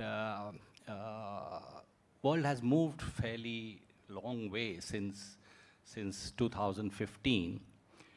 Paris did invoke a lot of positive sentiments and optimism all around, and I think that still holds, barring a couple of issues which remain unsettled and on which there will be a lot of discussions, I'm sure, later, especially on finance. But for me, there were three takeaways of Paris. One is what Ms. Mehta alluded to, was post-Paris, India did see itself as emerging out of the shadows and promoting its own initiatives in a big way, which it was no longer sort of shy of doing it. It started with things like yoga and other smaller issues, but then India took a big leap forward with a joint leadership thing with France on the International Solar Alliance, which became a template of a new form of alliance, where India did promote its own way of looking at issues relating to climate change. Also came around the same time on which we are working in 2016-17 was CDRI, the coalition on disaster, of which India today is one of the best exponents of disaster management globally. Then we have now a biofuel alliance and various other initiatives, which does convey to the world that, well, India has come forward and taken a leadership position as far as climate issues are concerned. From being a rule follower and a shaper, we have actually become rule makers in many ways at the international level. So it's a big, big change in my view, which started post-Paris, and it is continuing, and it's a very positive and healthy sign as far as climate negotiations are concerned. The second thing which was apparent to me at that time, and which again has been alluded to by both Ambassador Sharan, Mr. Rashmi, and Ms. Mehta, is on the dehyphenation with China, which was very important for India, actually, because all along in climate negotiations and climate discussions, India and China would often get clubbed. So the dehyphenation and India coming out and taking a leadership position with other like-minded countries was extremely significant and important. And it was nowhere more visible than in the Montreal Protocol-related HFC conference at Kigali, where India could successfully build a coalition of developing countries. And there were two windows created in the negotiations and in the treaty, one for the developed countries, and there were two windows for the developing countries, and one which was very favorable for India's national circumstances, where India and many other countries joined in. So this sort of paved the way for a significant break from China as far as this was concerned. The third significant thing which I find as far as the outcome of Paris was the commitment to implementation of several of the NDCs which we had laid down, and most important of that was on the energy side, where we scaled up our ambitions very, very significantly, both at the time of Paris and subsequently. And we have managed to achieve much of that in the time which has been available to us. On the carbon sink related issues relating to forests, there's not much data which goes to substantiate the achievement so far, but I'm sure there would be work going on that. Ravi, I am sorry, I'm not been able to follow on the rule-making side much, because I have not been very much in touch with the things. But from what I gather is this, that a lot of them have already taken place, which is a very good sign, which is a healthy sign. But what sort of gives me a bit of, adds to my skepticism is the statement which came out post-Baku of the MOEFCC, where a number of issues have been raised about the rules which have been framed and India's reservations on them. Maybe you would like to perhaps discuss some of them. Thank you. Thank you, sir. Thanks for highlighting India's leadership emerging over a period of time and its collaboration with other countries on climate issues leading to ISA, CDRI, now Global Biofuel Alliance and all. Before I go back to Mr. Rashmi, I would like to ask Madam Mehta. There were two key insertions that India got. One was on climate justice and the other on sustainable production and consumption, which was on the insistence of India, and you led from the front on this. Would you please highlight how it played out during the negotiations? Thank you. You know what happens in any set of international negotiations, particularly one where the number of actors is so very large, even when we say that developing countries function as a group, it is fairly easy for the developed countries to create fissures between or within the developing countries and break up what should be a fairly collaborative effort. For instance, and this happened at Paris, suddenly a group emerged called the High Ambition Coalition. Now, this brought together, and the High Ambition group is now actually larger than it was, obviously. And this was actually a group which brought together some of the small island states. But it was actually being prompted by countries which had a major interest in coal. So there was that sort of contradiction within that group. That was the origin, and I'm sure that has evolved since.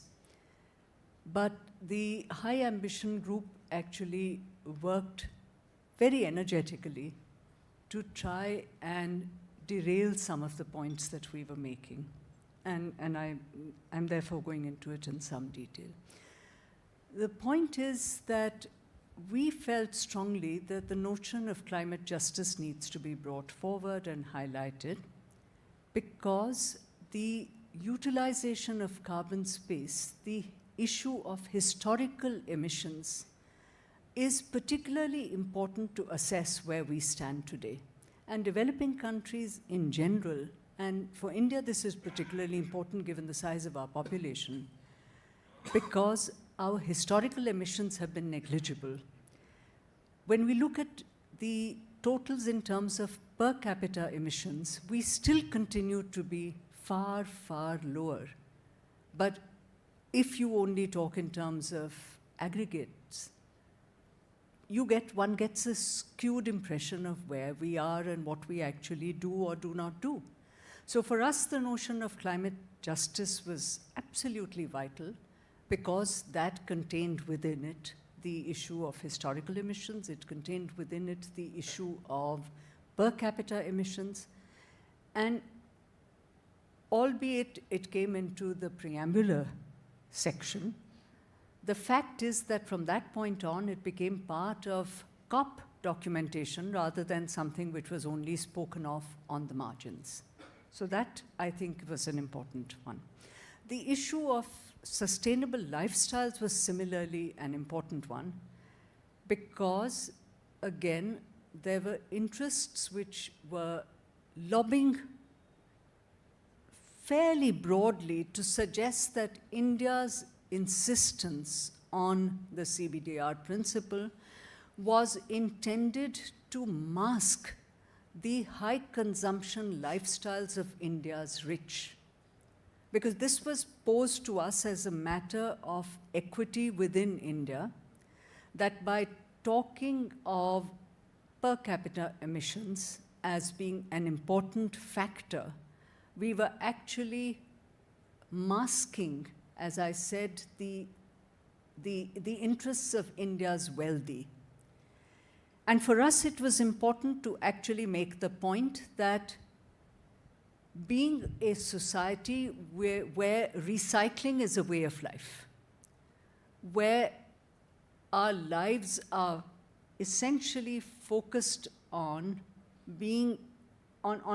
having as light a carbon footprint as possible, simply in the ways we live, to suggest that our positions were intended to somehow keep the focus away from high consumption within India, it was important for us to bring forward the question of sustainability.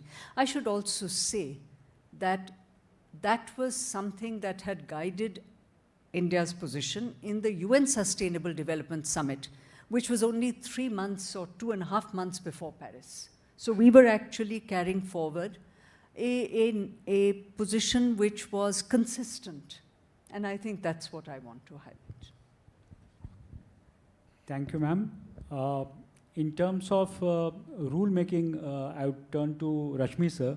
Most of the rules that were framed, that were required to be framed post Paris are in place. The only element that was not agreed was markets, and that also happened in Glasgow. So do you see that the entire architecture that was conceived in Paris is in place, or is there any missing piece of the puzzle? A number of issues had remained unaddressed in the rule-making phase. First was the transparency itself. That was the big question as to how the countries will account for what they are doing. So that took about 2 years, 2 to 3 years. A carbon market remained a fringe issue. For some countries, it's extremely critical. But you know, a country like India, or large number of developing countries, the approach has been that the carbon markets are an instrument of generating finance at the global level, and not necessarily they are an instrument of decarbonization at the global level. They can be a very important vehicle for sustaining policies in the direction of energy transition. But the rule making for carbon markets was, it was facing a number of difficulties because of two things. One, that overemphasis on compliance markets. Because the large number of developed countries which are using carbon market related instruments, they focused on carbon markets being used as a compliance, as a decarbonization instrument. And this was not the general approach. The carbon market is a much larger market. So to us, which had played a very important role in the Kyoto Protocol days as a generator of carbon credits through the CDM, and we were large participants in the carbon market at that time, for us it was an instrument of generating finance. And that was not being seen as the primary purpose of the carbon market. And that was one of the reasons why it took a lot of time. The second was the integrity issue. The issue of integrity of the credits. The environmental integrity, and the credits were being seen as bogus at times, as not meeting the required baseline, the stringency norms. So that added to the problem. And even today, the forestry based credits are being looked at with a lot of suspicion. And you have seen that the carbon markets, which had started picking up in the last 5 years, it suddenly took a plunge when a number of reports relating to a particular company came in the market, and then the carbon prices declined.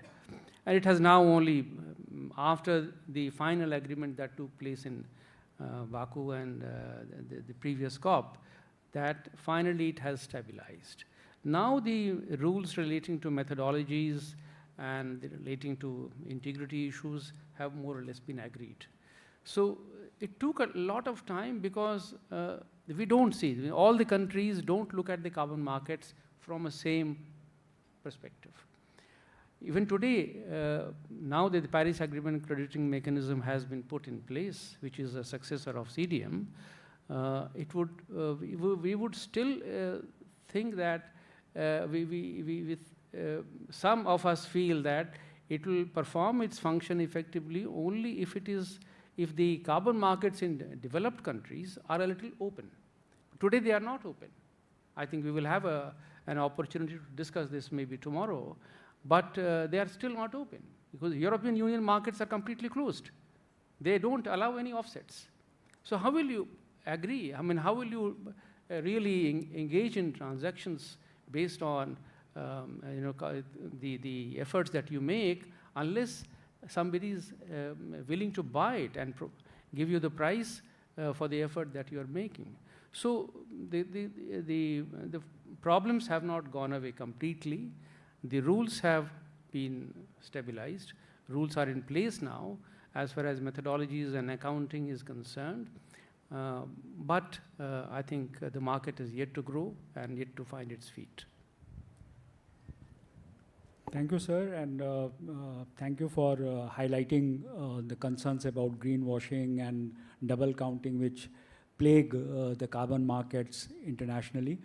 Sir, Enja sir, I'll like to turn to you for one final question, and that is about finance. Having experience with the Finance Commission and also the Ministry of Finance, how do you see India mobilizing resources for its climate trajectory, the projections that we have, the kind of decarbonization that we are pursuing, the kind of international finance that we have been looking at is not going to materialize. So what do you see as an alternative?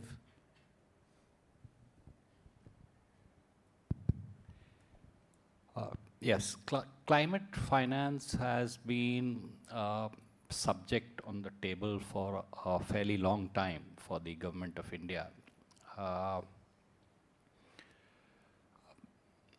One aspect, of course, is the international finance and the commitments which have been made from time to time in different COPs and UNFCCC mechanism.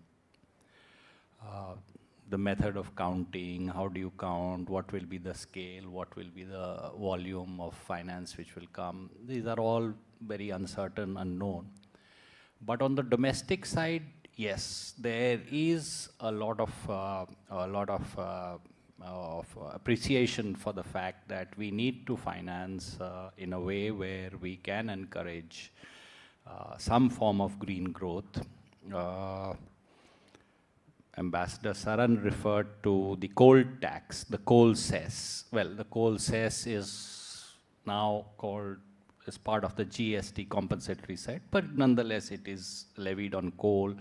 We had a cess on diesel and other types of polluting fuels, etc. We still tax petroleum in a very, very big way. In fact, the landing cost of petroleum is much less than what the excise levies are on petroleum. So in a way, it sort of, you can say it is a green tax that we levy. And this has been going on since the crude prices collapsed in 2016 or around that period. So it is almost more than 100% of what the crude price would be. So that's why the fuel prices are still very high. That's a separate story. But on the expenditure side, mitigation, yes, we do spend a lot, but these are not accounted for in the sense of how much is being spent on environmentally sustainable schemes. Similarly, for adaptation, we have a fairly significant budget, which if you disaggregate, it will show to you that we spend almost 20% of our budgetary resources, state and center combined, on aspects which relate to adaptation, whether it is agriculture or in terms of rural development or water supply, drinking water supply, river protection, bund protection, coastal erosion protection, and so on. If you aggregate all that, it adds up to a fairly significant amount. But the question which always remains is, are you selling it as that? It is not so as yet. We are not able to show, even internally in our documents, whether the amount which we are spending is relating to climate-relating expenditure. Some states have started experimenting with a climate budget. States like Odisha does this, state like Assam has started it. I think Assam, you are from Assam, you would know. We have a few other states. There are 4 or 5 states which bring out some sort of a green budget, which is again an aggregation of expenditures which can be in some ways directly, indirectly attributed to aspects of adaptation. We have now a fairly scaled up expenditures on what you can broadly categorize as loss and damage, and in budget they are shown as disaster management expenditures because of the scale of disasters that have taken place and the amount, the funds required for that. We have still not been able to find alternative sources for financing this through insurance or other types of arrangements. So these are areas of work in progress, I would say. But largely, the point which I would like to emphasize is that we have to integrate some form of accounting for climate-related expenditure and make it obvious in the budget, like we do for, say, expenditure relating to women, children, and some other categories. But so if you have that, that can be a very good beginning, and maybe you can build some sort of momentum towards convincing Government of India to start that. Because a significant amount is being spent that I know for sure, but not accounted for. International finance, well, my own experience with GCF, 5 years, roughly 5 or 6 years that I tracked it, has been quite abysmal. In fact, India hardly received any money of significance, and same would go for other forms of whether it was REDD plus, etc. It was pittance compared to the size and scale of our operations. We have a very large amount of money which is lying with a fund called CAMPA. Very large amount of money is lying with CAMPA. And unfortunately, the progress which they should have achieved is lacking. And that is one area where we can push harder and maybe spend more. And because, as Dr. Ghosh rightly pointed out, forests take a long time to give you the returns. But then if you don't do it now, we will not reap the benefits even in the near future, even midterm. So there's money available. We just need to mobilize and channelize it. Thank you. Thank you, sir. And we are aware that many states have attempted green budgeting and climate tagging. At the national level also, it has been attempted. It has not fructified in its full bloom, but we hope that in the coming days we should be able to do something more about it. We are nearly coming to the end of today's panel discussion. We will have time for a few questions. If there are any questions from the floor, may please raise your hand. Hello. So we start with Dr. Ghosh sitting in the front.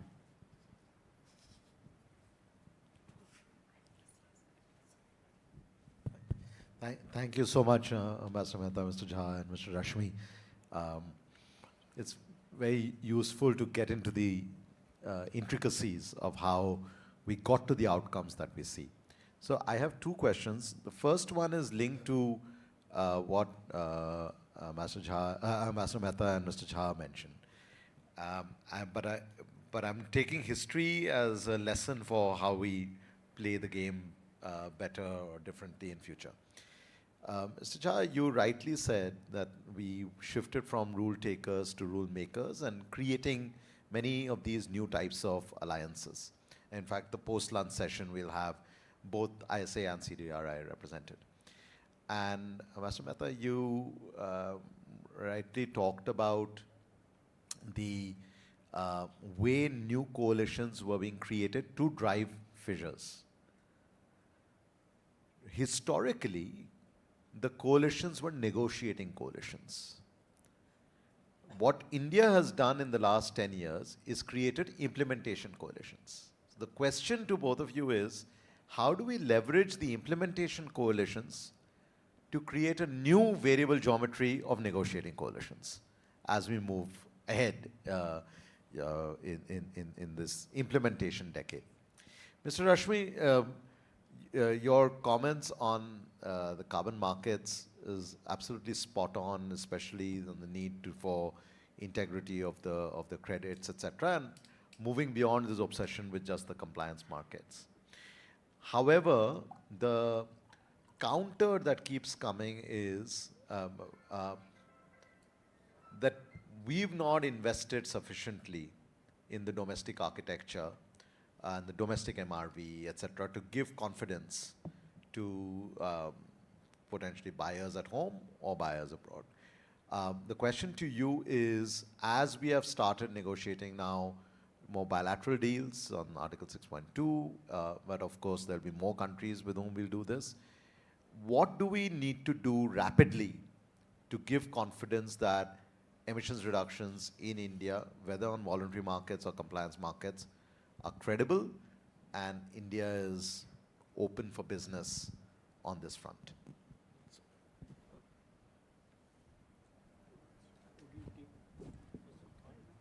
I'll take, yeah, thanks. Let me respond to that very interesting question and give you a very small example of how actually negotiating coalitions can come from implementation. In the G20, this was about 10 years ago, in the G20 at one point, there was an impulse to getting agreement on withdrawing concessional financing from power projects based on fossil fuels. So that was one occasion. So they wanted actually, and this was something which was coming from the OECD, because the OECD had decided that they would stop providing concessional finance. So there we actually came together with countries that were actually exporting coal to try and find language which would not simply put a stop to such concessional financing for new power projects. So what I wanted to say was that that is actually how, in real life, some paragraphs, some aspects of large documents do function. So I think exactly two of the examples that you mentioned and Ambassador Saran mentioned earlier, i.e. the Solar Alliance, the countries which have a major commitment to the International Solar Alliance, or those that are part of the CDRI, would, I think, come together to look at documents, including at the upcoming Belém, where I think a diverse set of interests would be protected. But that also should create the basis for coming up with new language in new areas where these interests can be projected and where we can take the initiative. And you're perfectly right on that we need to get beyond a protective, defensive stance towards something where we can actually take a forward-leaning look at. So I agree with you that we need to do that. A very valid concern which you have raised. How do we use these coalitions to build that consensus around our point of view? We seem to be lacking in this because the ISA has not really fulfilled fully the mandate which it was set up with. And large part of the reason is this, that we have still the production of the solar modules, which are the basis for this type of a coalition to work successfully, still remains with China and in a small way with the European Union. So we are still not on the scale where India can actually go and influence this type of behavioral change amongst these countries. So we have to find alternate ways in which it can be leveraged. And but where we have some advantage is on CDRI, where we have, we have built an expertise which is fairly robust and well recognized.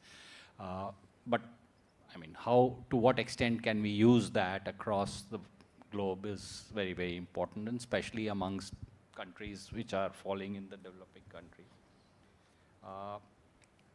Then biofuels, we ourselves have not reached the scale where we can actually go and sort of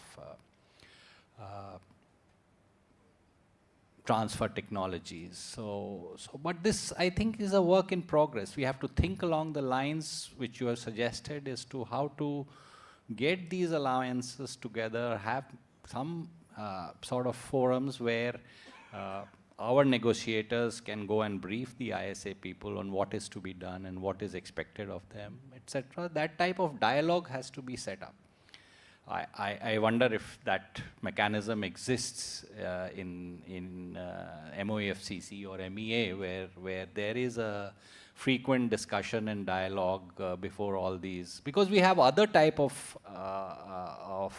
issues relating to environment, whether it is the biodiversity convention or there are different types of areas on which we have international conventions, and we should be working on those lines. Very, very valid point. Good suggestion, I would say.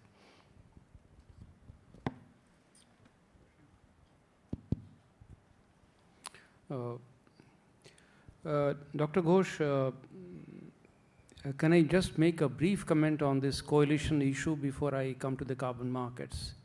In my view, these implementation coalitions are a coalition of suppliers and consumers. They're not, all of them do not look at the issue. These are issue-based coalitions, and everybody is not on the same footing. So it's very difficult, in my view, to convert them into a negotiating coalition, because they are not, they will never be one. One will be a supplier of technology, other will be a user of technology, and each of them will have a different perspective. But I think we can discuss it at length later. As far as the carbon markets are concerned, it is really a positive thing that countries are now looking at Article 6.2 as a serious business. 6.4 was the fundamental, piece of the carbon market. 6.2 was created additionally, and it's a good thing that there are bilateral agreements in place now. So hopefully it will give a kickstart to bilateral transactions. But the trouble lies, but Article 6.2 markets are not going to establish the norms for integrity, because they're bilateral in nature. So they don't, for them, integrity is not the premium objective. For them, what is the most important objective is the trading itself of the credits, of whatever be the nature of the credits, and that is allowed by the legal the rules that have been legally agreed. So to my mind, I think 6.4 remains the fundamental business, and the voluntary carbon markets. So what in India, what we are now doing with Article 6.2, I think we should allow as many projects to come up, depending on the interest of the other countries in buying credits from us. But we have created a roadblocks for ourselves. We have created a domestic carbon market which is not integrated with the international market.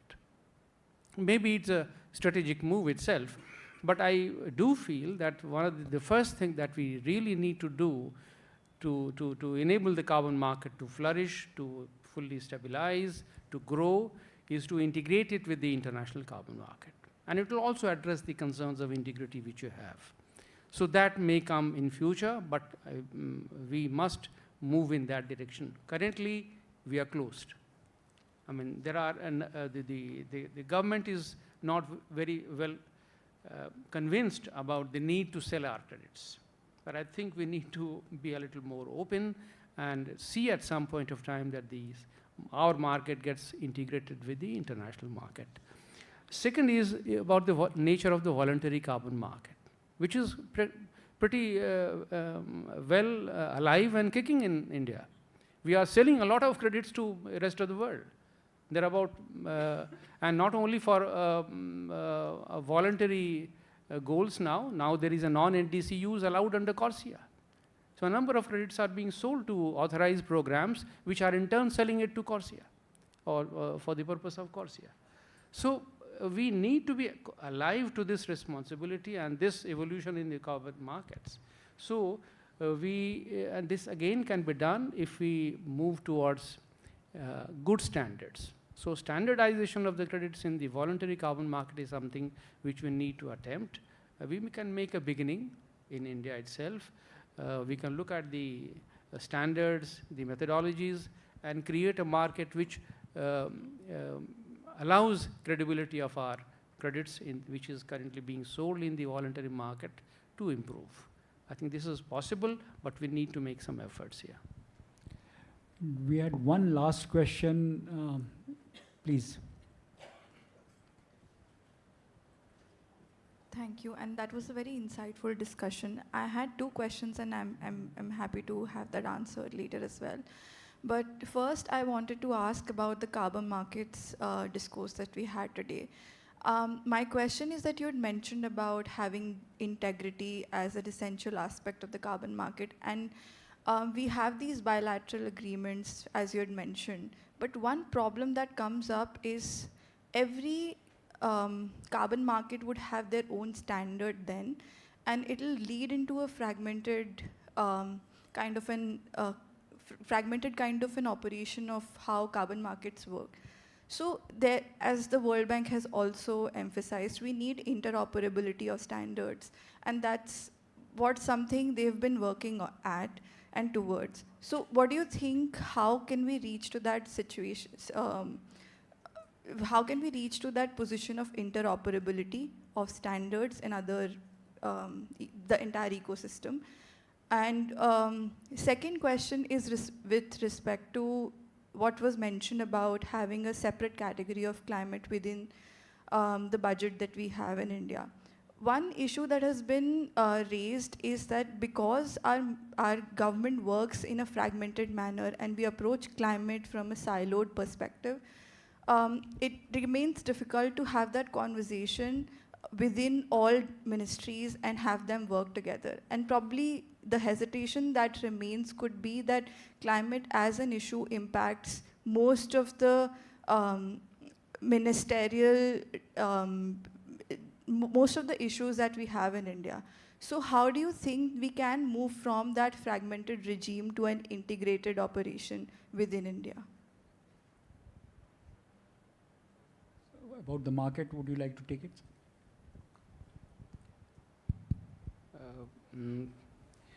So the first question was about how do we overcome this fragmentation in the market? What was the other one? Can you please repeat it? Interoperability, sir. Interoperability. Thank you. Now, interoperability is basically another name for commonly agreed methodologies. If we agree on something which is followed by everyone, automatically the credits become, the market becomes interoperable to that extent. But that is exactly what is lacking in Article 6.2 market. So that was my primary point, that Article 6.2 is not the primary goal of, should not be the primary goal of a global carbon market. For us it is important because it allows us to sell our markets at a price, and to that extent the uptake of low carbon technologies is better in our system. But if you look at it from a global perspective, the Article 6.4 market is the critical piece. And that is where, and there it's a universally, globally supervised market. The standards are already established there, so there will be absolutely no problem. The problem lies in the voluntary market and in the Article 6.2 market. But that's why we need to develop standards, and the story has to begin from our own domestic carbon market. We have started a domestic carbon market, which I think will answer your second point about fragmentation. There is a domestic carbon market which looks at different sectors. Now 9 sectors are covered. Emission targets are already laid down for that. So to that extent, it will create a composite movement towards common standards and common methodologies. Because it's a compliance market, so the standards are already established there. Vaibhav, can we discuss the question over lunch? Just a point about this budgeting. You said that you're right that ministries operate in silos and it becomes very difficult. But you see, a template has been prepared, which is under negotiation between the MOEFCC and Department of Economic Affairs. I guess they are fine-tuning it, and you'll have some sort of a template coming out soon. So thank you all the panelists, Madam Sujata Mehta, Mr. Jha, Mr. Rashmi, for very insightful comments and also giving us food for thought, which will take us towards the lunch also. Thank you. Thank you for the audience also for engaging with the panelists. I would now request the panelists to come forward for a brief photo session, post which we can break for lunch and we will reconvene at 2:30 for the second panel and Mr. Simon's address.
anchoring our reflections in the collective journey of the multilateral action, basically. And for that, we are deeply honored to have with us Mr. Simon Steele, Executive Secretary of the UNFCCC, to deliver a special address. He was supposed to join us virtually, live, in person, but unfortunately he couldn't, and he has been kind enough to send across a video recording of his address. Can we please have the address?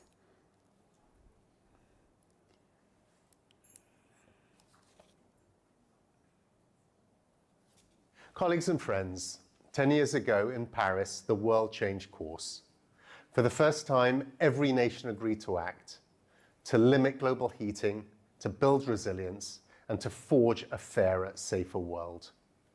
The Paris Agreement proved that UN-convened multilateralism can deliver historic, breakthrough global agreements on the most existential issues. And UN-convened climate cooperation continues to deliver concrete outcomes and major steps forward. We've avoided the nightmare path of 5 degrees of heating. Today, we're closer to 3. Still far too high, but proof that cooperation and ambition is bending the curve, even if not fast enough. Clean energy investment has multiplied tenfold. More than $2 trillion flowed into renewables last year alone. Most of global GDP is now covered by net zero pledges. Technological solutions in adaptation and resilience are on the rise, even if finance remains inadequate. The fingerprints of Paris are everywhere, in boardrooms, courtrooms, city halls, and communities. The world we live in today is profoundly different because of Paris. But just as the Paris Agreement wasn't the start of UN-convened global climate cooperation, born from the Rio Conventions almost 25 years earlier, so too Paris was never the end of the story. It built the foundation for a new era of climate action, one that now must bring our process closer to the real economy, accelerate implementation, and spread the vast benefits of climate action to billions more people. This is what the next phase must be about, connecting cabinet rooms to boardrooms to living rooms, moving from plans to projects, from commitments to real-world impacts on the ground. Turning the promise of Paris into progress in people's daily lives through more and better jobs, cleaner air and better health, more affordable clean energy available for all, more secure food. The list of large-scale benefits goes on. We know what works: renewables, electrification, efficiency, storage, and resilience.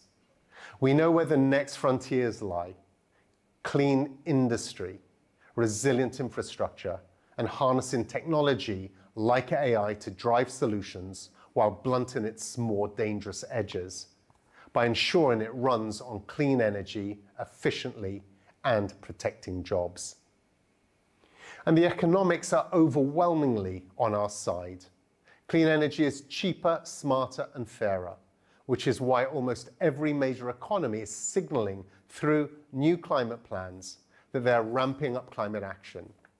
In major economies like China and India, investment in renewables is truly off the charts. A key to this next phase, the era of implementation, is finance. Predictable, fair, accessible finance, investment in shared prosperity and shared security. Adequate climate finance fuels the innovation, jobs, and resilience that every economy depends on. And the time has come to unleash it at a much bigger scale, particularly in vulnerable and developing countries. In this respect, the roadmap to scale up the $300 billion annually agreed at COP29 to the $1.3 trillion will be vital. Friends, our process is working, delivering concrete results and big steps forward. But climate disasters are moving faster, hitting every economy harder every year, wrecking millions of lives and businesses. So our task now is to step up our process and make it work faster. In the next few weeks, the reports we will publish will show where progress has been made and where more action is needed. Then it's all eyes on COP30, where nations must respond. Concrete outcomes on all negotiations will show that nations remain rock solid in their commitments to climate multilateralism, because it's entirely in every country's best interest. And ramping up implementation across all sectors will unlock vast benefits for real economies and real people: economic growth, higher living standards, energy security, and so much more. So 10 years on from Paris, let's recognize how far we've come. Let's reaffirm our commitment to Paris and to multilateralism, and let's respond to the moment by speeding up implementation and connecting climate action more closely to people's daily lives. We've built the machinery to overcome this global climate crisis. Now we need every nation putting it fully to work, working with every sector and every part of society. Global cooperation, driving transformation, and bold action to build security, prosperity, and opportunity for billions of people. I thank you.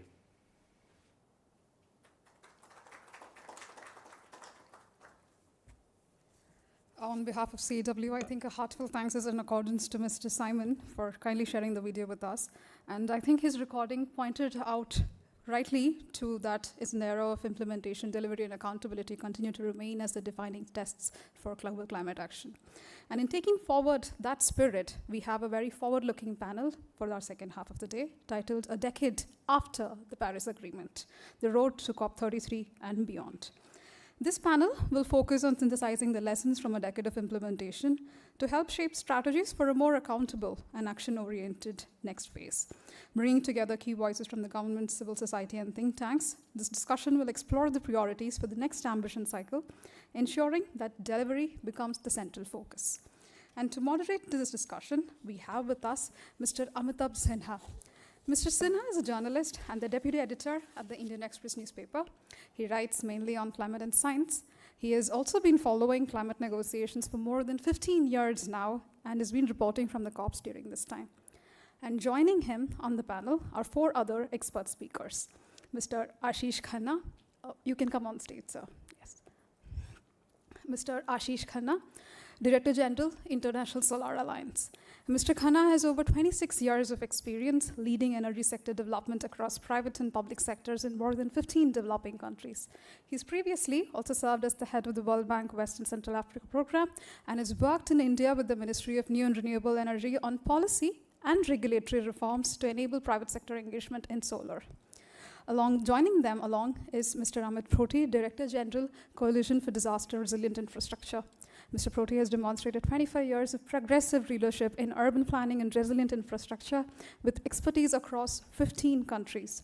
Formerly, Mr. Proti has served as the Director of Sustainable Planning at AECOM, one of the largest global infrastructure advisory firms, and was a consultant to the Asian Development Bank and the World Bank. Joining them along is Shri Abhishek Acharya, Director, Economic Division, Ministry of Environment, Forest, and Climate Change. Mr. Acharya is an officer of the Indian Economic Service, serving in the Government of India for over 16 years. As an expert in climate finance, he has served as India's climate finance negotiator in the UNFCCC for COPs 24, 25, and 26.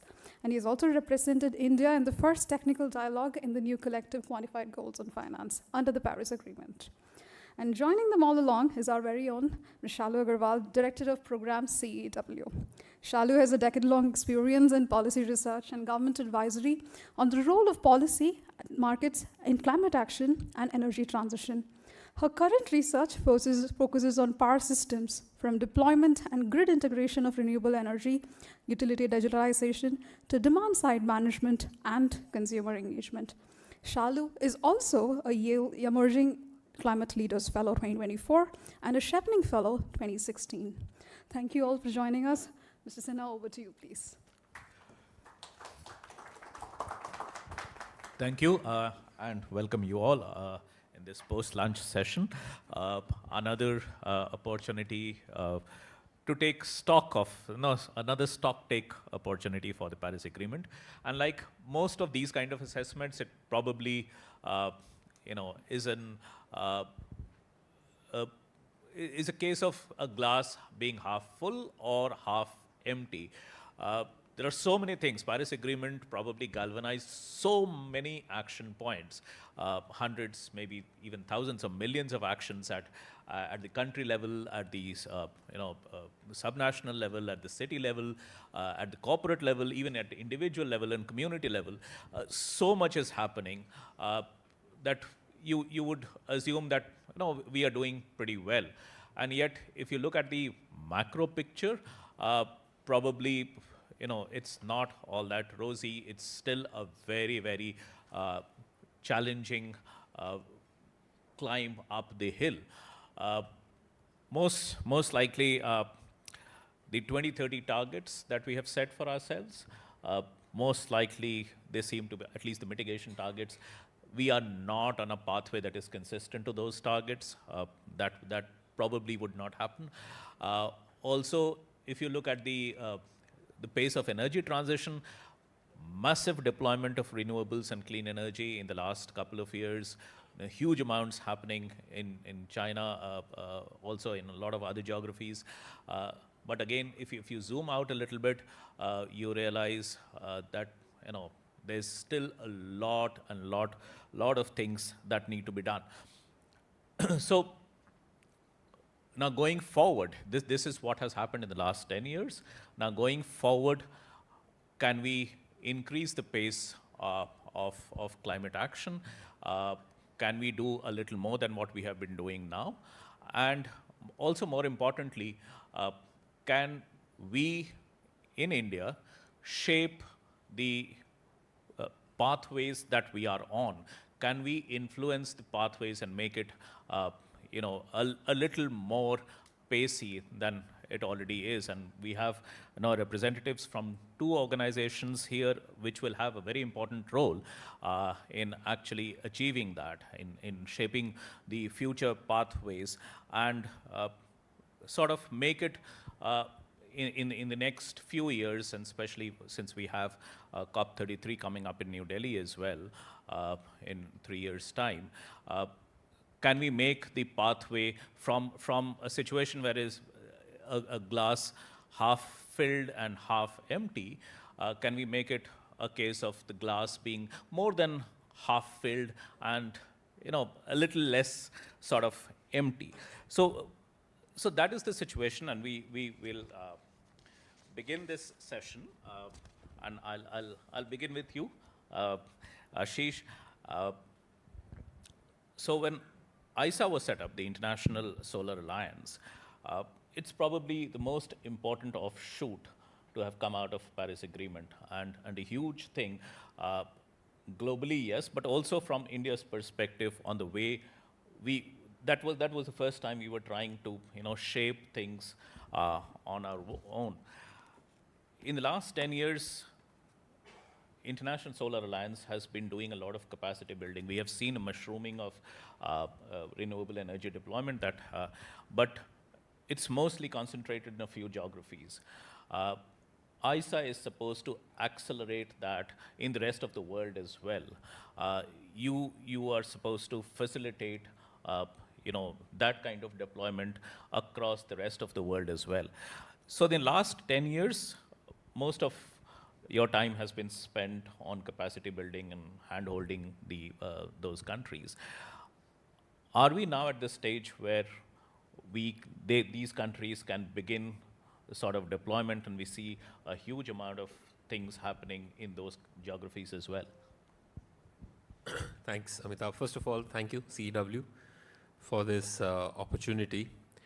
I must confess, in otherwise a rather gloom, the pictures on solar is one of the saving graces right now in the world. Not only last year, much more, $2.2 trillion was done in clean energy than fossil fuels. Today, IEA released the first half report of 2025, where for the first time, the actual energy generated from renewables is more than coal. for the first half of 2025. So I think, why is this happening? I like to say, when I'm asked this question from a climate perspective, I was lucky enough to meet almost 100 countries, 40 ministers, in trying to understand what is their view, is not necessarily always the climate, but mostly economics. The cost of both solar and batteries continues to reduce. And as India has demonstrated, the round-the-clock tenders, FDRE, for even evening peaks of solar and storage are getting more and more competitive compared to any fossil fuels. That's the lesson that most of the developing world is seeing. So I think that part is going very well. On the second part of your question, yes, indeed, some geographies are not receiving the kind of investments that are there. And there, I must confess, the problems are on both ecosystem and perception. Ecosystem, because the policy and regulatory frameworks are still not mature. And the perceived risk is often much higher than the actual risk. Africa being the case in point, 98% is what our most loans and lending paid for, but still people perceive a very high risk in terms of investments. So on your question on where do we stand, I think from the financing side, there are two elements that are very important. First is on a little bit of a glass half empty. There's a lot more innovation needed on financial instruments to attract private sector investment in Africa and SIDS. That's not happening. And we believe it is our role. We are really attempting to create an Africa solar facility before end of December, which is a nimble risk mitigation instrument to allow private sector investment in distributed renewable energy as a way for solar to go in a big way.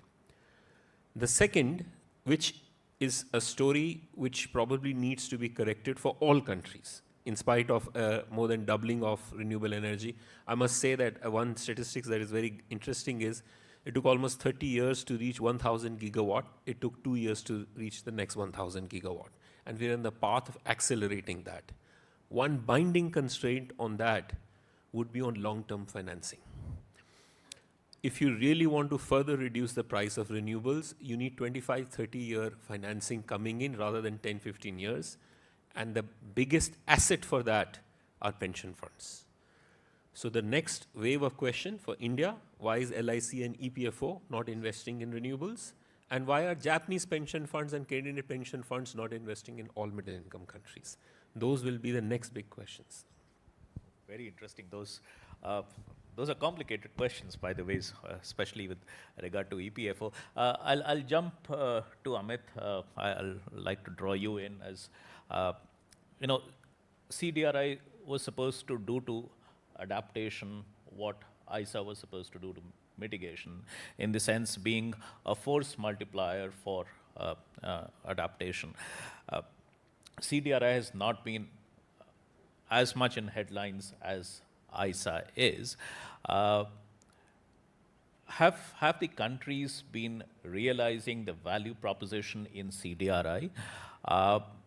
And how are you achieving your Paris Agreement objectives? Thank you so much, Amitabh. And again, it's nice to be back here. I would say amongst a good group of friends to some extent. We see each other quite often in these events. Warriors, okay. Warriors to some extent. Some of you wear the scars very proudly. Look, I think if you talk about Paris Agreement, and if I ask the room, nobody will mention adaptation, right? Everybody assumes Paris Agreement to be actually about the mitigation story.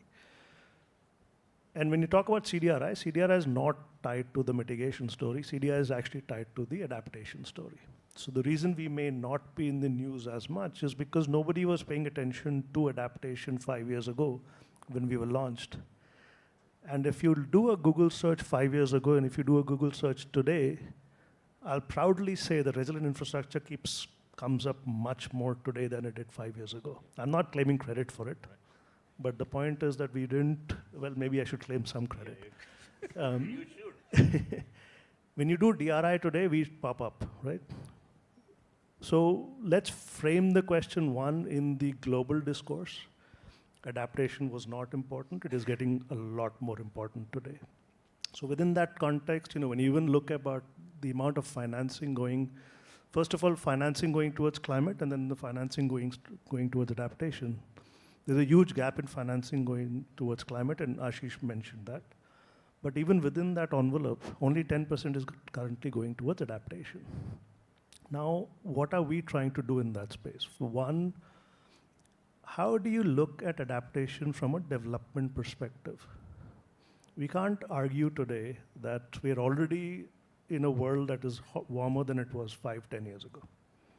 Last year was the hottest year ever. So we have a trend that is pointing us towards doing things differently. CDRI basically is trying to see how does one look at adaptation as an opportunity, not as a cost? How do we look at development from a lens of resilience and not development by ignoring resilience, right? So for us, a lot of the work is actually being tied up to data, arguments to be made that we have to think about development from a resilience point of view. And that's where, for me, the glass is half full.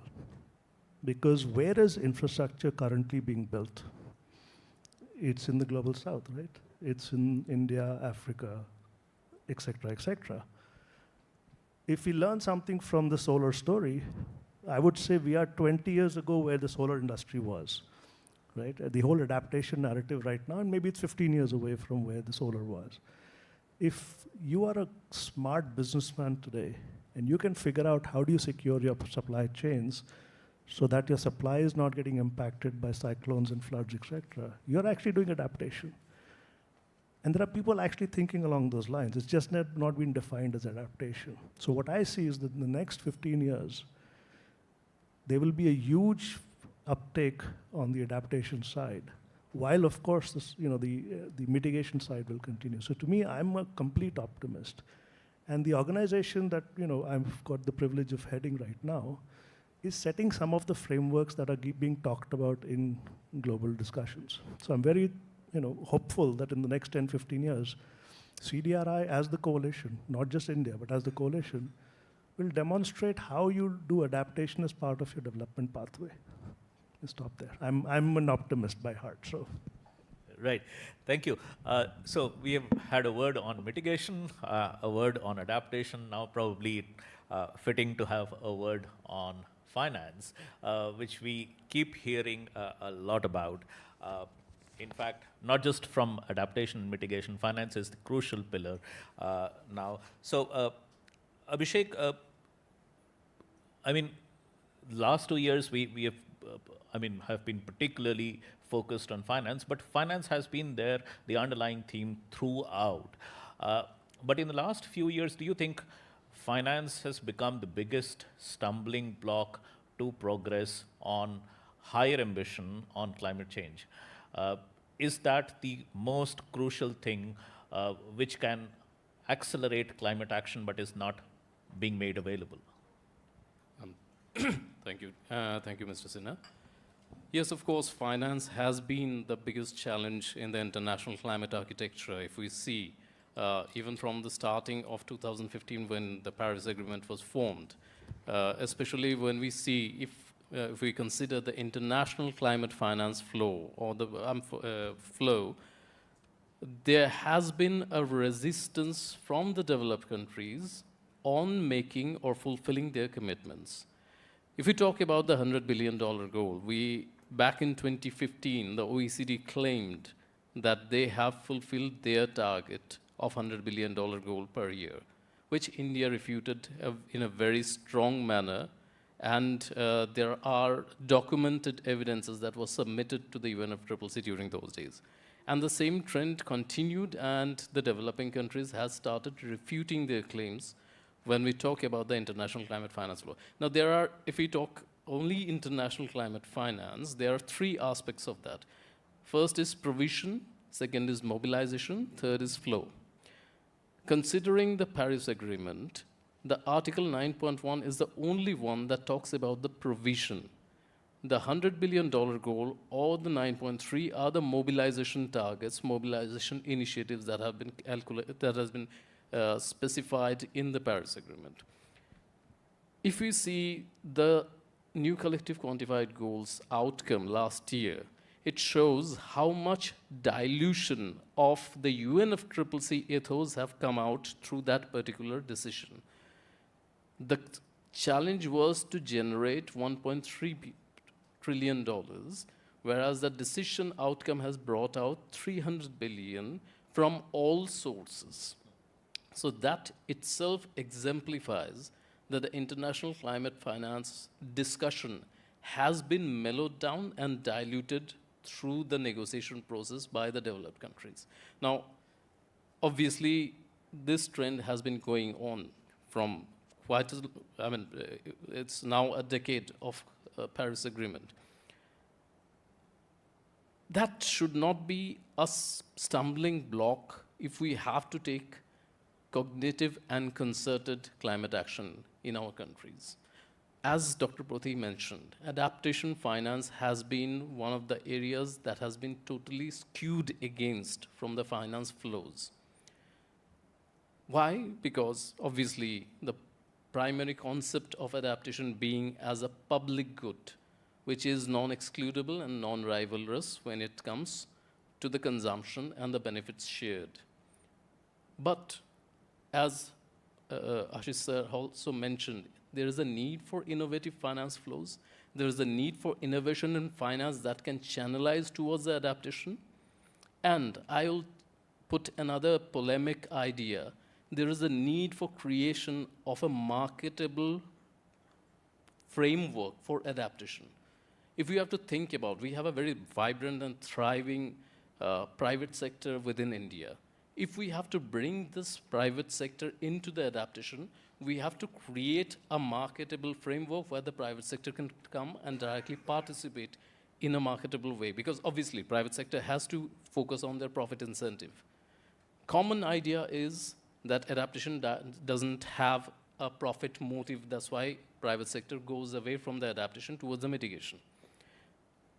However, that particular concept can be challenged because it's not a one-size-fits-for-all sort of market that can be professed.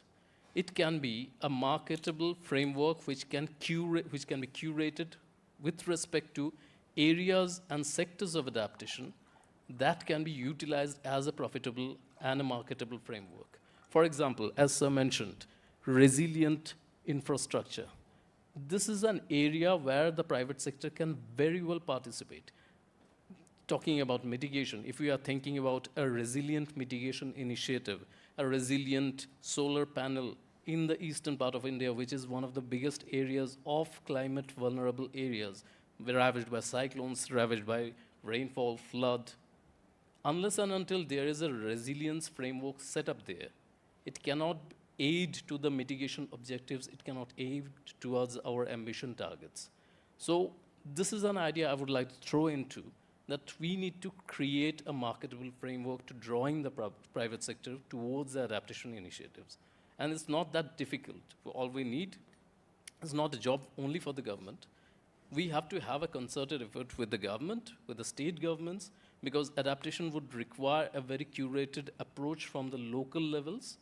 We have to bring into account the academia, we have to bring into account the private sector to create those marketable framework where it can be utilized. Of course, it will be something sort of a cross-subsidizing thing where there has been there has been a natural market failure.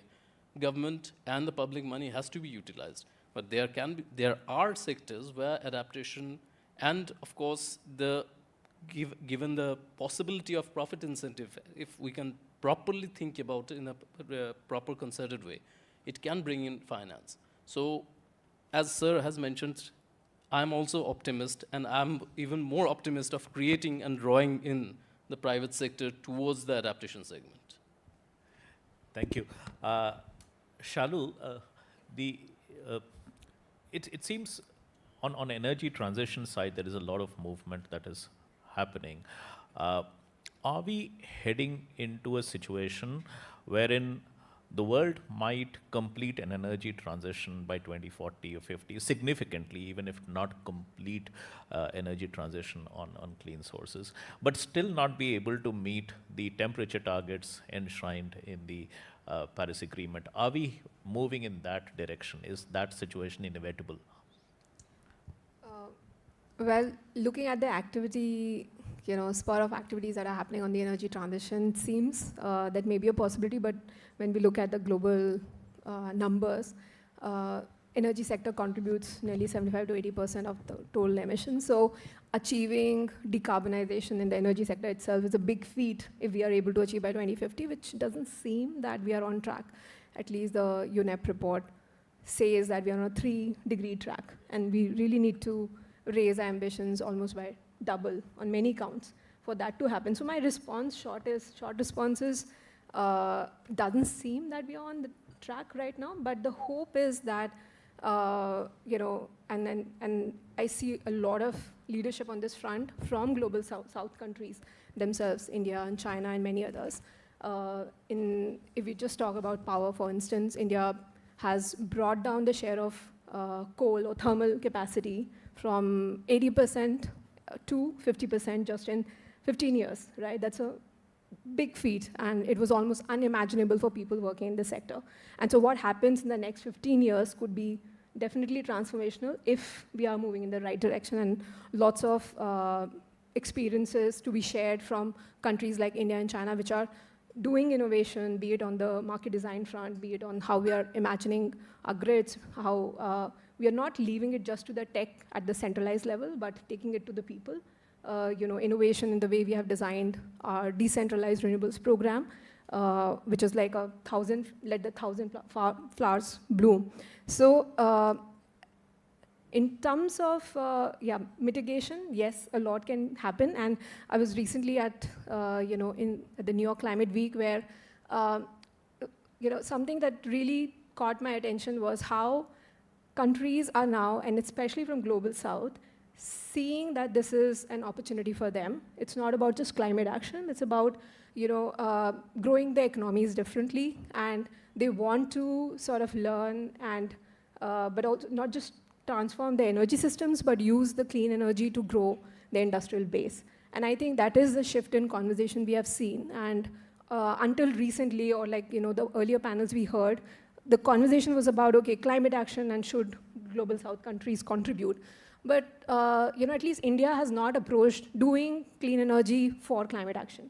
We've been doing clean energy for our own energy security. We've been doing clean energy because it makes sense for us on economics, on jobs, on manufacturing capacity, and many other countries are looking at it from the same angle. So perhaps that shift in the way we are approaching clean solutions, not because of climate, but climate becomes a core benefit, is what will drive further action and help us accelerate and not just maintain momentum. Similarly, I think the adaptation bit, as Mr. Piroti said, it seemed delinked from mitigation oftentimes. But honestly, we've come to a space where a lot of the investment we will make in clean tech also, or anything that we build, is at severe risk, right? So we have to, of course, integrate adaptation measures with those of our mitigation measures. And of course, I'm hoping both of you will be talking much more often, not just on the panels. So, and here also, I mean, innovations that are happening in India in terms of how we're defining disasters, expanding, what we call as disasters, how we are mobilizing public resources that can be leveraged, not just for relief measures, but for mitigation from a disaster point of view, which means that your infrastructure is ready for the future, how we are also thinking about leveraging digital public infrastructure to understand what infrastructure is at risk, but then how do we integrate those risks into our business planning. So I feel like the innovation on the market, tech, and the way we plan cities or our infrastructure is changing. And so climate becomes a core benefit to all of this. And it's really about building our economies very differently. Thank you. Coming back to you, Ashish, we often hear about how over-concentration of manufacturing and supply chains is going to create a lot of problems in deployment of renewable energy as far as things like energy security and energy independence is concerned. Is that really a thing, or is it an overhyped fear? And do you see a role for ISA and India, I understand you don't speak for India, but in general,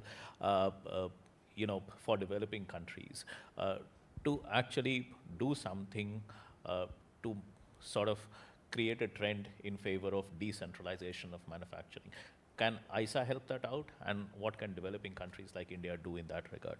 Sure. But if you allow me, I want to just respond to something that has come up, yeah, which is how important it is that solar is no longer just mitigation, yeah, but actually about adaptation as well. We are launching a big agenda on SIDS, in which we are working very closely with CDRI on a joint program in Caribbean and Pacific, that if countries are going to put solar together, they have to be hurricane proof, they have to be proof for disaster solutions for healthcare and others as well. This is also true about transmission assets, because transmission assets also need to have, and this goes because of the very decentralized nature in terms of livelihoods, fragility. So solar by its very nature can adapt itself to huge adaptation where we need to work together. That I think is something which is a big trend going forward, including on a lot of our platforms, whether it is on regional integration, OSOWOG, whether it is on SIDS, whether it is on DRE investments in Africa, mitigation and adaptation will have to be interwoven very clearly. That's something which I think is very important. On your question, Amitabh, on the supply chain side, there are two parts to it. The first is, let's look at existing technologies. And since almost majority of clean tech is happening on solar PV and batteries, there is a view that there has to be some supply chain diversification for that, which I think is true for even China, but even for rest of the world, for just the resilience of supply chain. Because, you can't have one person, if something God forbid happens to cattle, the whole, battery supply chain would have a big problem. And there, my sense is that probably other countries must come and work together rather than having a vertical integration of the entire supply chain in each country. That is probably not going to be optimal, both because of size, but also because of comparative advantages of countries where someone has polysilica, somebody has cheaper power, somebody has better scale and entrepreneurial for cells and modules. But the more important question is perhaps the global south needs to have a concerted effort on technologies for future. And they can be completely different. For example, let's look at whether perovskite and building integrated PV can be combined together. 70% of all cities and building infrastructure in developing world by 2040 is yet to be constructed. So why to focus all your research and development and technologies on assets that you need separately, whereas perhaps if you focus on building integrated PV on materials, you will be able to solve the developing world problem in a far better way. Island countries need solar ferries that are probably 1/3 the cost of a diesel-based, including solar-based EV charging infrastructure. So there are technology in terms of new solutions that are possible for global south, for which a concerted effort is needed by India and global south. How can we accelerate commercialization of those technologies through private sector entrepreneurship, R&D grants, partnerships between countries, and get them to be commercially viable? Because frankly, what I'm summarizing is the question is not only concentration of existing technologies, it's a concentration of existing and new technologies, where let the new technologies not be governed that can solve the problems of global north only. The problems of global south will require a concerted effort on technology adoption for global south context. Right. Thank you. I'll come to Amit now. Amit, you did mention about some of the extreme heat events, for example, in India. South Asia, the entire region is particularly climate vulnerable. Now, you have already been working on some of these resilience matters in this area and other places as well. What are some of the things that can fairly easily be done? As part of infrastructure development, you mentioned, no, these are the places where the infrastructure development is still happening, and India being one of the biggest places where we are still building infrastructure. So what are the few simple things that can be done which are not being done, unfortunately? I think the word simple scares me, but that's okay. First of all, completely what Ashish and I forget, Shalu, I should be able to, sorry, have mentioned, these are not separate agendas. So I think we need to continue to build that narrative that this is our development agenda. Mitigation, adaptation is part of it. What can you do? I think first of all, do we understand the problem enough? When we talk about infrastructure, when you talk about how you're thinking about either planning new infrastructure or retrofitting infrastructure, have we put that disaster lens on it, right? So, for example, you're building a road. Is it in a landslide-prone area? You're building a solar farm. Is it in an area that will get flooded? You're building a data center. Is it in an area where you have power supply easily accessible and the grid is not impacted, right? So just starting to get a better handle on the decision-making part of it, right at the beginning, thinking stage, planning stage, all the way to the, all of us are in Delhi, and one of the first things you read in the newspaper, you guys write about it, monsoons are coming, are our drains clean, right? Now, if our drains are clean, which comes into the whole maintenance of your infrastructure cycle, it can help with resilience. So what we are trying to do is, again, nothing is simple, but can we start to frame it for the infrastructure providers that when you're planning your infrastructure, have you understand your risks? When you're implementing your infrastructure, is there a change in technology that is needed, or a change in location that is needed, or a change in some aspect of what you're doing that needs to be thought differently? So we're trying to come up with these framings of saying, if you're building a port, do you understand sea level rise? If you're looking at your power infrastructure grid on the coast of Odisha, do you understand how tomorrow's climate change, wind speeds are changing? So we're trying to bring together these methodologies of saying, when you're thinking about your infrastructure, all of the life cycle of your infrastructure from the beginning to, the infrastructure is operational for the next 30 years. How do you keep track of all of these changing risk profiles? How do you bring that into your decision making, right? Part of that is the need for data. Do we have enough data to understand, if I'm planning a data center somewhere, CEEW has done this heat atlas. Look at the heat atlas. Are you putting it in the hottest district because that is the cheapest land available, and location-wise it looks excellent, but have you looked at the heat atlas from CEEW to say, if this is going to be in the hottest district of my state, I need to provide more power. If I need to provide more power, I need to go to Ashish to get more solar in there, right? So these complexities need to be understood better, and what we are trying to do is, under telecommunication, under power, transportations, trying to come up with methodologies for decision makers to understand. Data, it gets into codes and standards. Are you building your housing to standards today? That will, earthquakes we understand, but more flooding, cyclonic activity. If you're on the coast, coastal erosion, are we paying more attention to those things in our codes and standards? Are we starting, our professionals, do they have a good understanding of how do you factor in climate science into your physical infrastructure?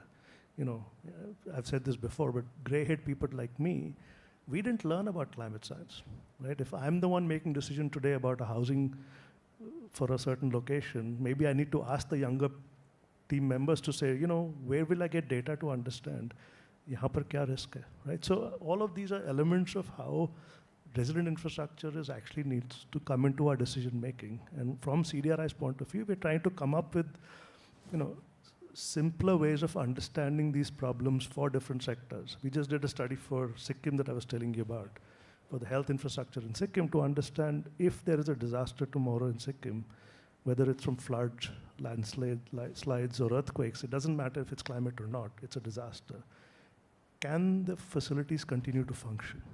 What do you need to do to make sure that facilities need to function? So from, this is all evolving, an evolving space, and that's also the opportunity. I mean, I challenge Arunabha whenever we meet. I said, you guys are the leading environmental entity in India.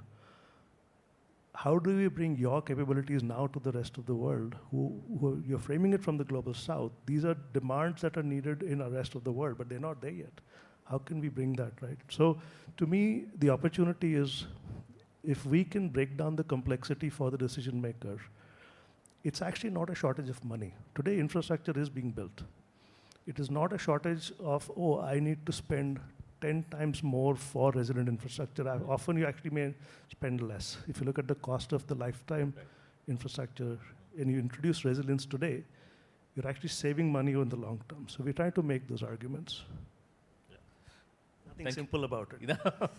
Yeah. But Avinash, you, in your previous response, you did talk about international finance and India's stand on that. What is our dependence on international finance for our own energy transition? Is it too much, or is it something that we can do on our own? So India has been taking its climate actions primarily from our domestic resources. So, and if we see that the GCF financing, India is also one of the biggest recipients of the Green Climate Fund finances, be it from the loan perspective or grant perspective. But India offers a huge market and an opportunity for the international finance to come and invest. So it's not like that India has not been taking its action. India has a number of imperatives, other sustainable development imperatives, and despite that, India has been taking its strong and powerful climate actions. If we talk about the mitigation, if we talk about the renewables, if we talk about the adaptation initiatives. So it's not that India is dependent, but it is the responsibility of the developed countries. If you see the Article 4.3 of the Convention, it talks about the developed countries are supposed to provide, not mobilize, full and effective cost of climate actions by the developing countries. So it is something that the imperative, that the responsibility, because the international climate architecture is based on the responsibility paradigm. It's not that India has not been doing because they are not responsible. India is one of the biggest sufferers of the climate change. And despite that, we have been taking our initiatives. But it's what we see in the international climate arena, especially on the finance side. The developed countries have faltered on their own commitments. So it's not about dependency, it's about the responsibility of who is actually responsible for climate change. India in its own policy has enshrined the climate actions, enshrined the sustainable development policies throughout. And despite that, our efforts are not met by the reciprocation on the scope, on the scale, on the speed of climate finance that are supposed to be provided by the developed countries. So I just wanted to ask another question from you, based on your previous response as well. You did mention about last year's disappointment in Baku, and India expressed it very strongly over the NCQG outcome from Baku. Now, going forward, this issue will come up again and again, the issue of finance. What is a couple of things that you would, that other host countries can do differently, and this probably will apply to us as well, because we will host a COP in the next few years. So what are the few things that the host countries can do differently to put greater pressure on the developed countries to come up with finance? Well, I won't say from the host country perspective, but the developing countries as a whole need to come together and bring out other finance agendas in the negotiation table. The NCQG is part of the Paris Agreement work program. It is under the Paris Agreement. Whereas under the convention, there exists other agenda items on finance which has not taken that much of traction that it should have taken. For example, there is a long-term finance agenda item which has not gained that much of momentum. That area can be regenerated, revived through the developing countries. Of course, India has to lead on that, and we have the LMDC, the like-minded developing countries, coming together and putting pressure on the developed countries, because Paris Agreement work program and the NCQG outcome shows, if you see the outcome, it talks about mobilizing 300 billion from all sources. So in a way, it tries to put the onus of providing climate finance or mobilizing climate finance on the developing countries as well, which totally denounces the ethos of equity and CBDRRC of the convention. So we have to engage ourselves with the other countries, with the other developing countries, to bring together those agenda items that can renew the negotiation, renew the conversation on international climate finance, and put pressure on the developed countries to fulfill their commitments. Thank you. Shalu, coming to you, so in fact, one of the questions I should have asked earlier, what I intended to ask was for each one of you to identify a couple of things that couldn't have been possible in the absence of Paris Agreement. All the actions that have been taken in the last 10 years, what are a few things? So feel free to, when you intervene next, if you have one of those things, things that could not have been possible in the absence of Paris Agreement. But now that we are at the 10th year of Paris and we have an idea of where we are and where we are going, do we have an idea of where we might be, say, at the 20th year of Paris Agreement? One of the things that I wanted to really flag is, are we missing out on some technology issues which could be game-changing? Are we counting all technology disruptions properly? Those are which are possible. Are we counting? Are we taking those into account? So I'll take the first question. I think this event wouldn't have been possible without the Paris Agreement for sure. Others are welcome to answer more substantively on this question. I'll respond to the other two questions, right? Where we ought to be 10 years hence. I would say, yeah, difficult to imagine where we will be, because that really depends on what do we do collectively. I mean, we can reflect on where we ought to be as a society and as a global society 10 years hence, because we keep talking about climate risk. Every year we are breaking records, be it on temperatures, be it on the raininess, be it on other related. Now we are talking about vector-borne diseases at a very different scale and whatnot, zoonotic diseases. So I'm hoping 10 years hence we are not just recounting the same issues to bring attention to the urgency at hand. And at least, if I just look at where India should be 10 years hence, we already have 50% of renewables in our grid. At least our grid should be cleaner by 50% in terms of generation capacity and more.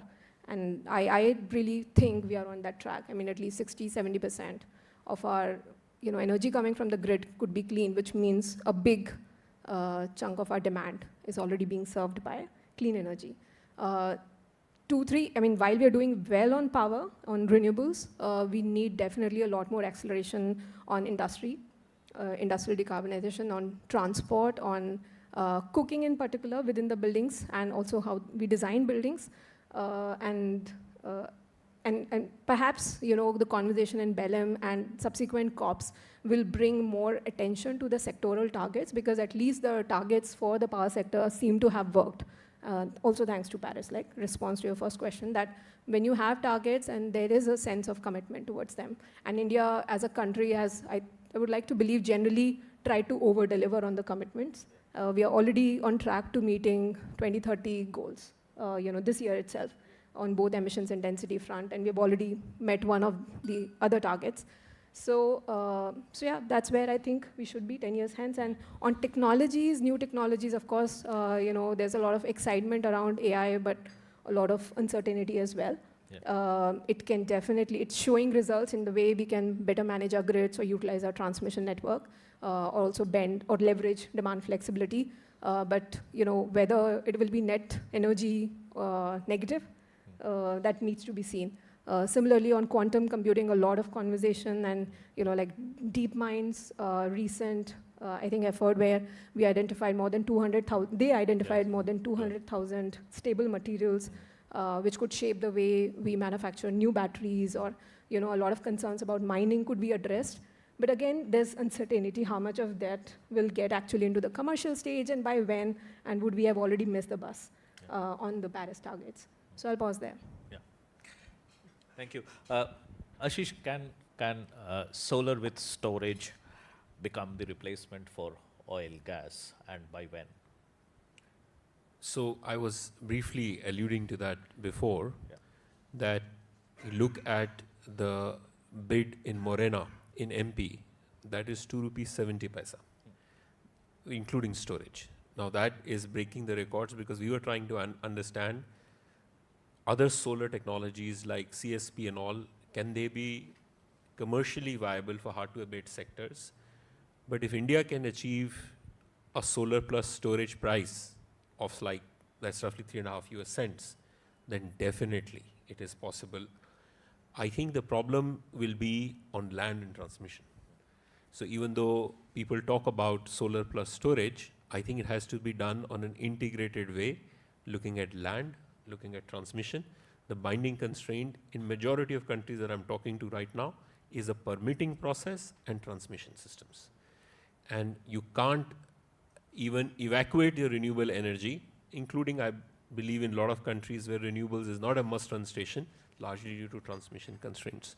So land, transmission, different storage technologies. Right now, the world is completely consumed as if the lithium-ion batteries are the only storage. I think the spectrum of solutions on your question on technology needs to be invested, where there are molten salts, liquid carbon dioxide, various other forms of short to long duration storage, including pump storage that India is aggressively looking at. They will, a combination can definitely be a lot more competitive towards coal. Amit, I should have asked you this earlier. You know, a large part of CDRI's focus is on small island states.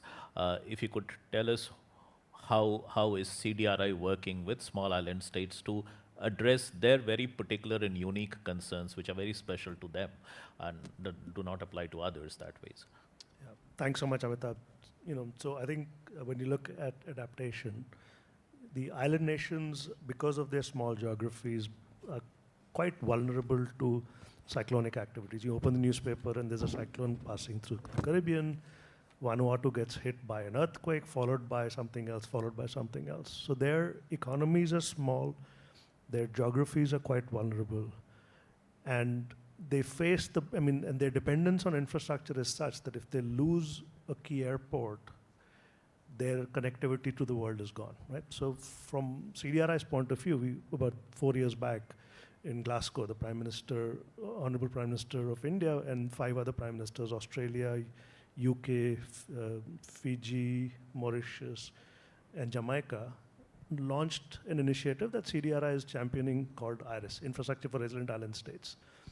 We've pooled funding, so we've pooled funding from 4 governments, and we've basically been able to channelize grant funding to now 25 island nations. What we're trying to do is, for example, in Dominica, look at building codes which allows Dominica to be better prepared for cyclonic activity. In the Caribbean islands, and 3 islands are now sharing supplies for power restoration. So if today one of the islands gets hit by a cyclone, they have availability of supplies immediately so they can restore their functionality and the economy can continue. In Fiji, we are trying to see how early warning is strengthened so that lives are saved when there's a cyclone or a flood comes. So what we're trying to do is bring very practical solutions through our funding to island nations, but in a way which are from the global south. These are not necessarily just high-tech or expensive solutions, but working in partnership with these islands. And we won an award from the United Nations. The CDRI won an award for the partnership mechanism that we have established through this IRIS program, because we are not making these decisions. We've actually been able to pull together island nations that are actually saying, we need this kind of support for our infrastructure, and can CDRI mobilize it? And for that, the United Nations has given us an award. The reason I'm sort of just taking these practical examples is that once you go down on the ground to any of these island nations, there's not a lot of capacity, right? So what we are trying to do is how do we bring the learn? So far, the Caribbean learning stays in the Caribbean, the Pacific learning stays in the Pacific, and the Indian Ocean, their learning stays within kind of their region. So we are saying, how do we fast track that learning? Because cyclones are going through this part of the world and that part of the world. Housing is there as well as here. How do we as a coalition, which now has membership from across these, fast track that learning? Because end of the day, if you give people, it's that adage of you teach a person to fish and they'll fish for themselves. If you give them a fish, they keep depending on you. So as a Global South headquartered coalition, we're trying to, through IRIS and other programs, saying, what are these replicable lessons? What are these replicable lessons in Dominica, in Dominican Republic? So AI for early warning in Dominican Republic, that's something we are supporting. That becomes available to other countries. In Fiji, we are supporting looking at your entire potential risk to disasters to your economy. So what is the capability of Fiji's budget today to withstand a major shock? And that's a new methodology that again becomes available. So that's the space we are in. We've built a fairly robust coalition.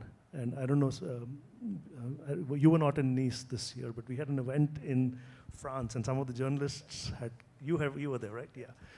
Where we had island nations come and share amongst themselves of what are they doing and how they can learn from each other. And three things stood out. One is the need for more data. They're all saying that we need more data to understand, and especially climate science, right now global data is not easily understandable and translatable on the ground. So can CDRI help? We need codes and standards that are not from the global north pushed down to the global south. Can we actually have codes and standards that are more targeted and customized for our region? And the third thing is capacity building. So they've themselves said these things. And what we're trying to do is, through the IRIS program, see how we can strengthen all these three aspects. Right. Thank you. Abhishek, in the context of finance, the carbon markets play a very important role. In fact, the last panel discussion, we had an extensive thing on carbon markets as well. Alongside the carbon markets, the Environment Ministry has also started this green credit program, which is also a sort of market mechanism to mobilize funds that ways. So what do you think, what are some of the most promising mechanisms for bridging the financing gap for India's climate actions then? Well, I would term it as a more of resource gap, because if we talk about climate finance, that has a different connotation. Right. Carbon market is a supportive mechanism through the market mechanisms, which brings out the carbon credit and the means of implementation out of that trading system. Green credit program obviously is a much broader aspect. So obviously, as I mentioned, that the finance gap that exists is not just from the international community, but also we need to mobilize even more private sector finances. And how to mobilize the private sector finance is a challenge that can be addressed through some innovative instruments of financing mechanism that can be utilized. Second, some sort of policy nudge towards the private sector that will induce them more towards providing or investing where the finance is more required, and it has not received that level of momentum in the finance. So it has to be, in a way, a concerted effort to, these are just two of the ideas, I mean, that can come from the top of my mind. But there has to be some more innovative ideas that needs to be mobilized to draw in the finances, because as I've been mentioning time and again, we have a very thriving and vibrant private sector which needs to be mobilized towards the climate action, not only mitigation but also adaptation with its due focus. So, and obviously third, the idea I just threw out, how to create a market mechanism for the private sector towards the adaptation.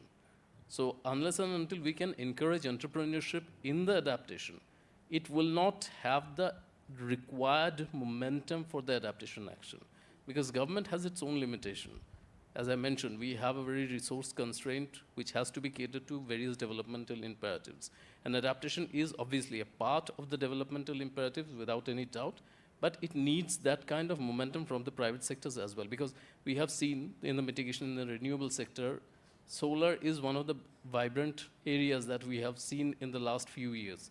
Even after the establishment of ISA, it has seen that kind of momentum which was required. As Sir mentioned, that adaptation in next 10 years will also gain that kind of attraction which will draw in the private sector, but we have to think about how the market mechanism will enable them for making those kind of investment and those kind of entrepreneurship in the adaptation initiatives. Shalu,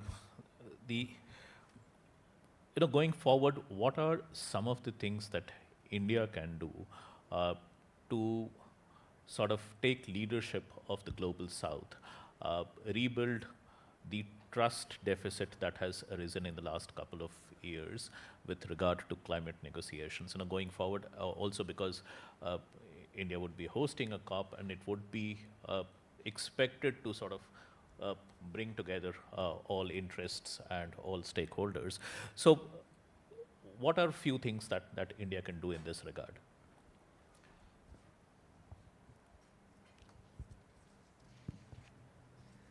So I'll actually turn to the guidance we got from senior members from the previous discussions in this today. One thing is thinking about how are we forging solidarity with our neighbors and with the other countries, and the way India, for instance, is approaching the Belém COP, which is of course, we are not looking at how do we extract more out of this COP, but what can we contribute to it. And so that's just one example, and we need to just do more of this with as many countries. And of course, these, the multilateral institutions like ISA and CDRI are a great way to forge these stronger relationships by, not just by, in terms of talking about it, but really helping countries, leverage the experience India has, be it on mitigation or on adaptation, in doing things rather than just setting ambitions, but actually walking the talk. And I think that's a good leverage that India already has, and it must just capitalize on it, as much as it can. I want to emphasize that, India was able to have, or rather treat, a very commendable journey on renewables, for instance, or on resilience, also because it has a very thriving civil society ecosystem, right? Lots of institutions who helped create, robust evidence that, supported policymakers take the bet, technology bet, or, think about what are the new market mechanisms. And I would imagine, and perhaps Mr. Acharya can confirm that a good marriage between not just the society and industry and the government, but also the civil society in the sense it helps policymakers make decisions in uncertain waters, because we are working with half knowledge all the time and science is evolving. That is also something that India can take to many other global south countries, help them build capacity so that then they are in charge of making their own ambitious pathways and new territories. Yeah. Thank you. I think we have maybe time for a couple of questions from the audience. If anyone has anything to ask, please raise your hands and let the mic reach you. Please be brief in your questions.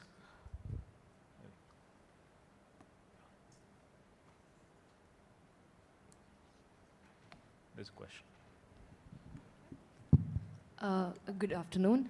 I had one question. So we often talk about increasing the generation capacity for renewables in solar and wind. But in around August, I believe, there was also an issue where the demand for renewable energy was reduced, where a lot of renewables had to be curtailed, and there was curtailment because of the low demand that we see. So apart from increasing generation, what is that we could possibly do to incentivize the usage of these renewable energy so that curtailment doesn't happen, and which often leads to lower output because, again, there is no demand? How do we take care of that aspect of usage of renewables? So, that is a question that a lot of countries ask with varying degrees of issues. First of all, what is needed is a very good resource adequacy plan. That countries have jumped into solar without looking at transmission and distribution enhancements. And they will all face, unfortunately, curtailment problems. So each country we mentioned needs to have a very good transmission plan and a distribution plan. The second part of this, by which unfortunately this problem will get accentuated, is we see a clear global trend that distributed renewable energy will see a much higher percentage increase than grid-connected solar. Whether it is solar pumps, whether it is solar rooftop with batteries. Once that happens, then the system constraints become even more, especially on the distribution side. So the big trend that we now see is the use of AI within distribution for system optimization of renewable energy. So that's the second big thing we are pushing as ISA, that let the developing world understand that in order to actually use your assets very optimally, how important it is to digitize and manage all of it through AI. So those 2 or 3 things in terms of both doing a better plan, both on the transmission and other side. The third is some of the policies and standards. Very few countries like India have renewables on a must run. China does not have it on must run. So if you look at the percentage of energy compared to capacity is half of that of India, because the renewables are not getting dispatched even to the degree of what India is doing. So then there's another question of grid code and regulations, how are you going to make renewables as a must run, which then again leads to how you're going to plan the system. So those are the complement, but what I will say, even after all of this, what the economics is showing is solar with storage will continue to be competitive compared to a lot of fossil fuel-based stations. Thank you. We can probably take one more question. Yeah, my name is Jayashri. I write for Hindustan Times. My question to Mr. Acharya, we have barely a month to go to COP30. What would be India's position like, especially on the road to Belém, the 1.3 trillion roadmap? What kind of engagements are we looking at, and what are our expectations? Right now, I'm not dealing with the finance negotiations, so I'm not directly privy to all those information. But as I mentioned, it needs a lot of concerted efforts towards the Baku to Belém pathway. And if we have to think about mobilizing the finances that the international community, this developed world, has promised and has not fulfilled as of yet, it needs a lot of focus and a sort of pressurized, focused areas where we can think of, where we can regenerate the discussion on the finance, especially from the long-term finance angle. So Ministry of Finance is right now leading the finance negotiations, so the rest of the information are privy to them, sorry. Thank you. Do we have one? We can take one more question. Yes, sir. Urmi. The mic is not. So 2 questions, one for Mr. Prothi and one for Abhishek. For Mr. Prothi, you know, you spoke about resilience, and it's not the first time. You have been speaking about how resilience has to be part of the mix. Now, this summer, or whatever, monsoon season, we saw basically devastation all across North India, right up to the last few days in the eastern region. Now, the focus becomes rebuilding, right? And very quickly, because obviously people's demands are very, very high. Now, how do we ensure that resilience is basically not something you think about, but something that's hardwired into it? And especially, this is true, you gave examples from small island states. I remember those discussions. But this is more true for low middle-income countries like India or South Africa, I mean, in that range, who are stuck in a very special place. And I'm wondering, how do we hardwire resilience such that it's not a second thought? To Abhishek, my question is, you mentioned several times about, the convention and 4.3 and the commitments to provide funds that developed countries have. I'm wondering now that we are still in the process of finalizing our NDC, would we see India actually do something that's very clear about, because if I'm not mistaken, 4.3 talks about incremental costs, right? And that's actually for mitigation, more than, it's vague, but it's incremental costs. So do we see a clearer differentiation between what we will do on our own and what is so conditional. Will India be actually sort of linking higher ambition to conditional funds? Will we see more clarity there as against like a lump sum thing that we do every time and say, oh, we can do this, but we need money? Will we see more clarity in that? I mean, just what are your thoughts? If I know you can't give me the final answer, but your thoughts would be great. Thanks. Amit first. And then Sure. I think resilient recovery, there's actually a lot of literature behind it, but the idea really is that you need to be prepared. And you can't wait for the disaster to happen to be prepared, right? So I think I will not commit to what is going on today. I will commit towards what we should be thinking about is we're not getting away from these events. Let's be honest with amongst ourselves. So how do we be better prepared for the landslide that will hit Sikkim, or that preparation has to already happen. And we're trying to do some of these things with the, you have the state disaster management authorities. We're working with NDMA, trying to bring frameworks where we say, let's be better prepared. On the financing side, I think the government of India does have a whole mechanism of how do you move finances quickly, because just because there's an event doesn't mean it's a disaster, right? It's like if your road gets damaged and you can restore it within 2 hours, the losses are minimum. If you can't restore it for 3 weeks, well, that multiplies, right? So we're trying to see how do you look at this whole, first of all, your infrastructure needs to be better prepared, if you can do that.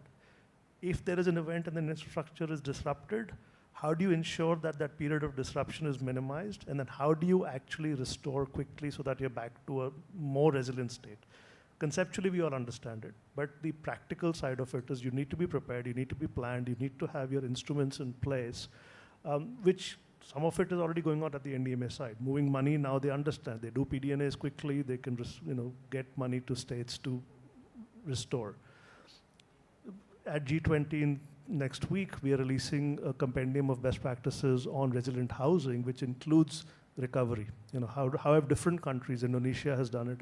So we are learning from each other. So my answer to you would be, we have to continue to be better prepared, and that's where our space will be. What has happened today, unfortunately, resilient recovery is not something that can be, it's not a switch that can be this thing, right? So we will recover. How resilient it will be will depend on the processes that are put into place, how finance flows, how capacity comes in. You have a lot of other institutions, the World Bank and all are stepping into this space as well. We may advise them a little bit. Our role is to see how we can learn from the larger diaspora, the larger coalition, to say, this is a question I'm asked in Brazil. Brazil experienced a massive flood, and their Secretary for Civil Defense asked CDRI, how do we make sure that the flood that hits our infrastructure, we are better prepared? So these questions are coming. That's why CDRI has been set up, is to try to see if we can get the governments better prepared. Abhishek, you'll have the last word. So. I hope it's not the least one, but definitely India's NDC, if we see back in 2015 or back in 2021, it has always taken a holistic approach. It's not something that we want to have a tight condition or anything, but it has taken into account the imperatives of the country, from the climate action, be it the mitigation, be it the adaptation, and it has always tried to balance it in a very fine way. So obviously, India would be submitting its NDC, and as you mentioned yourself, I can't give you the final words on that. And since it has not, it will be going through a proper cabinet-approved process. The details I'm not even privy to disclose as of now. Thank you. Yeah, please. Sorry, Mohana, for interrupting the proceedings, but I had a proposition. Well, first I want to paint 2 scenarios, and then I have a proposition. Because I have a bias for action, and I believe those on the stage also have a bias for action. The 2 scenarios are linked to what Amitabh asked earlier, out to 2035. And I'm posing the scenarios to both ISA and CDRI. One scenario is this. We have a world which has a lot more distributed infrastructure, not just on energy, small medium enterprises, which are central to our economies in the global south.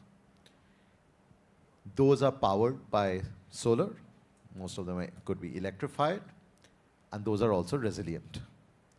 So that whether it's a hotel in a Pacific Island nation or small entity, small enterprise in inland somewhere. That's one scenario where the work of ISA and CDRI can really become central to building resilient but dynamic economies.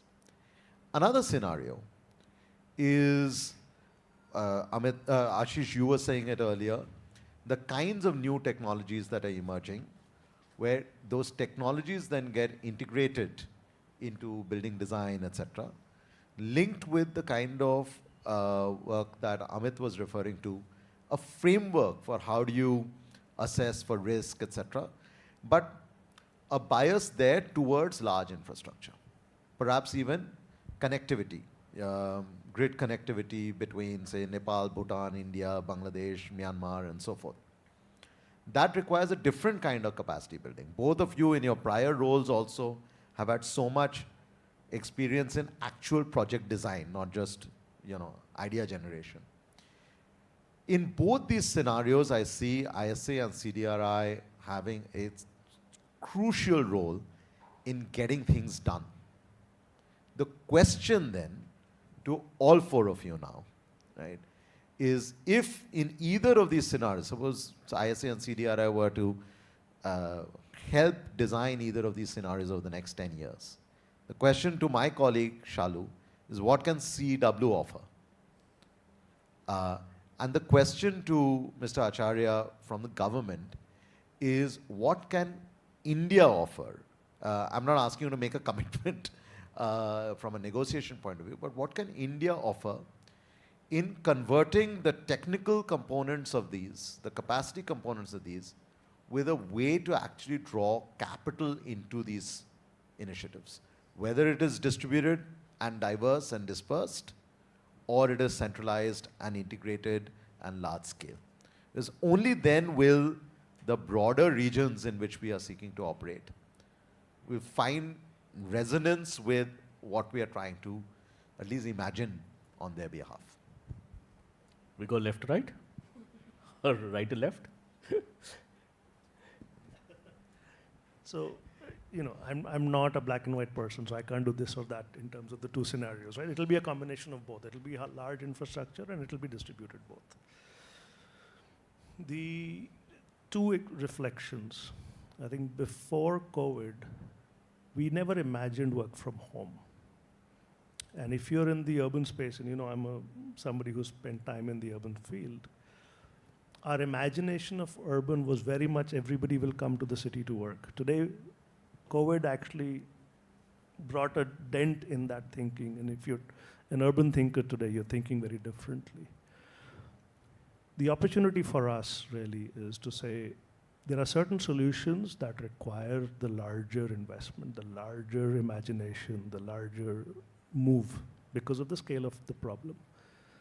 But in some cases, require the more distributed. From a resilient point of view, waiting for a grid will take time. Africa is a classic example, but if you can solarize, that may be a very good way to even build resilience. So we have to build that narrative together.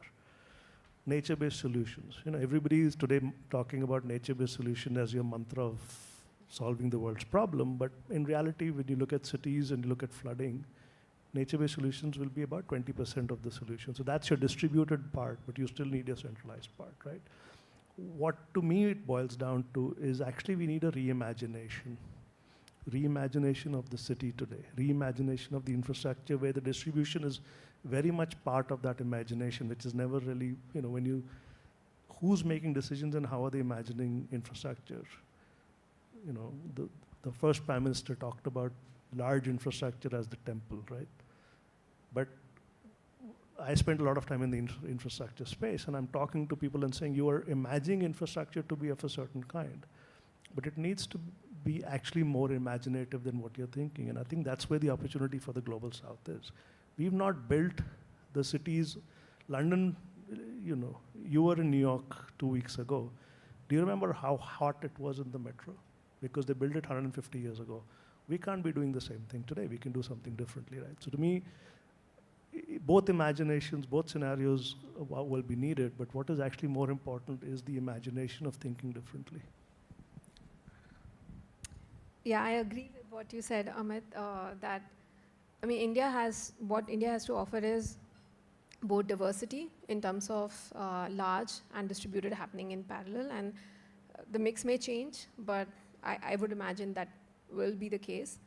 We are a continent of economies with very different contexts, and at any given point of time, and two different states will have very different experiences to offer, which is valuable for within country, but also outside country.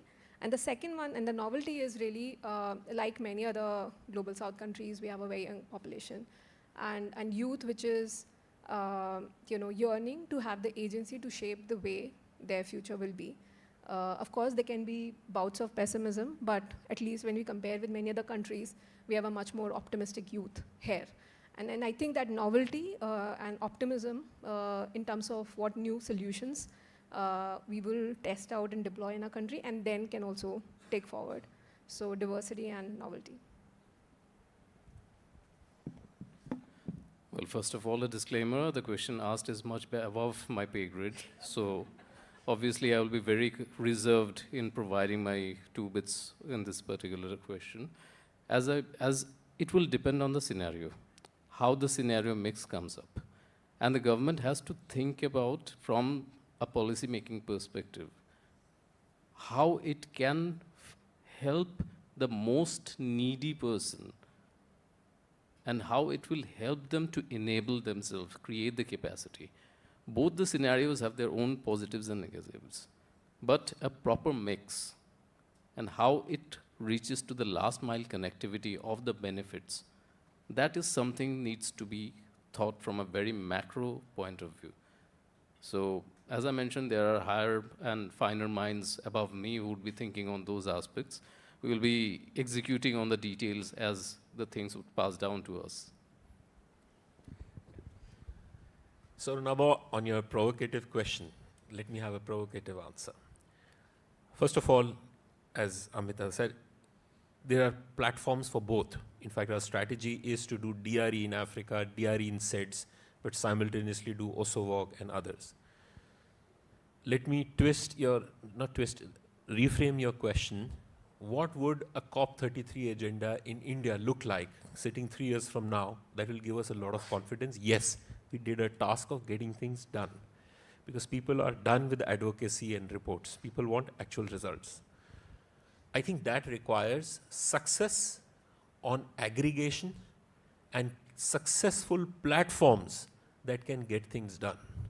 What that would mean?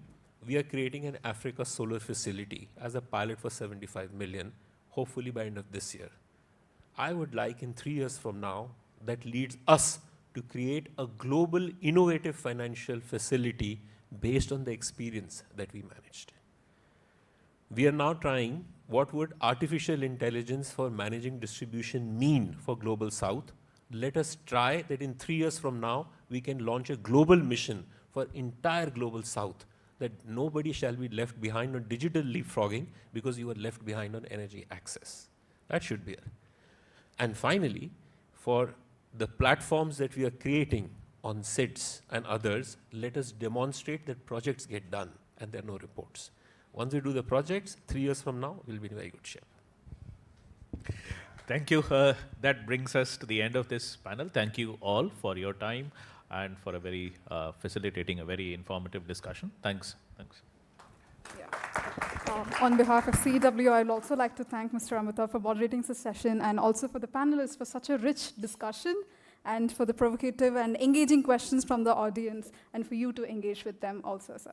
Thank you. May I request you all to come forward for a photo session, please?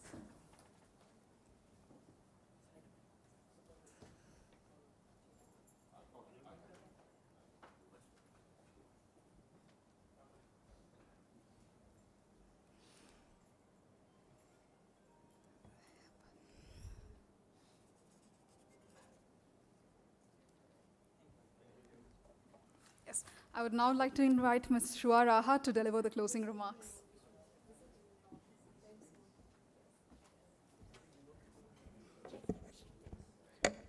Good evening, and thank you for the last 5 minutes of a very rich conversation that we've had over the past 5 hours.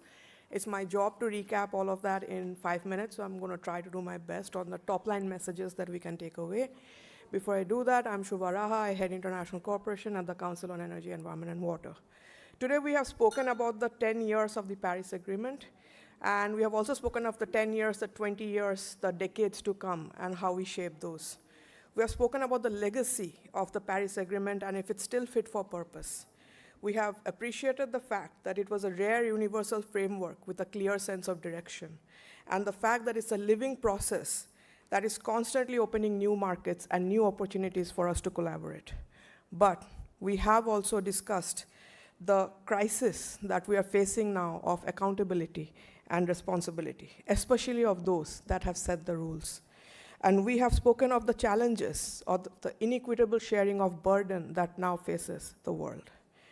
Our policy brief released today reveals interesting data. It goes beyond superficial opinions on the real progress of COP-inspired initiatives, with shocking numbers that say that of, let's say, 203 COP-inspired initiatives, only 5% have reached their stated goals. And 20%, a fifth, are stalled or have just faded away. These need accountability. We have also discussed today what is needed for the future. Mr. Prasad listed some of the top-line messages, that we need to close the ambition gaps with equity at the core of that. A major transformation is required of climate finance. We have to ensure a just transition while maintaining economic growth. We have to build on resilience and adaptation. We have heard from this panel how important that would be and the ways we can do that. We have spoken of the need to adopt more sustainable lifestyles and the amplification of the priorities of like-minded developing countries. These are new phrasings, these are new ideas, these are new directions that require research, they require conversations, they require implementation. And we have discussed the provocation that the motivation is not climate, but economic. And that's fair, because now jobs, growth, and sustainability are intrinsically interlinked with each of our lives. This is not an anomaly. This is the new normal. We have spoken of framing the situation as an opportunity rather than as a cost. Solar was illustrated as testament where the economic viability of a technology has intersected with the need of the hour to preserve the environment and the climate. Financing for climate, and then within that, the subsets of financing resilience, financing adaptation are emerging areas that we must invest in. We have spoken of how to frame these new topics from the development perspective of communities, but also of supply chains, of business continuity, of policy certainty. We have spoken of the means of implementation today and of the future, of innovating with the technologies of the future, and of human-centric digital public infrastructure. Where do we move, how do we create marketable frameworks and aggregations of actions and leapfrogs for all? How do we move away from the one-size-fits-all narrative of financing or technology or policy or even market interventions across sectors and processes, across countries? How do we reimagine the role of multilateralism and global collaborative approaches? We have spoken of India evolving from being a rule taker to a rule maker to now being the agent of delivery. We have spoken of India's role in reshaping global diplomacy through action and evidence, not from a point of protectiveness, but of proactivity. We have also spoken of India's inherent challenges, for instance, of accounting. How do we represent the amount that we are spending on various social and environmental avenues as a composite of climate finance?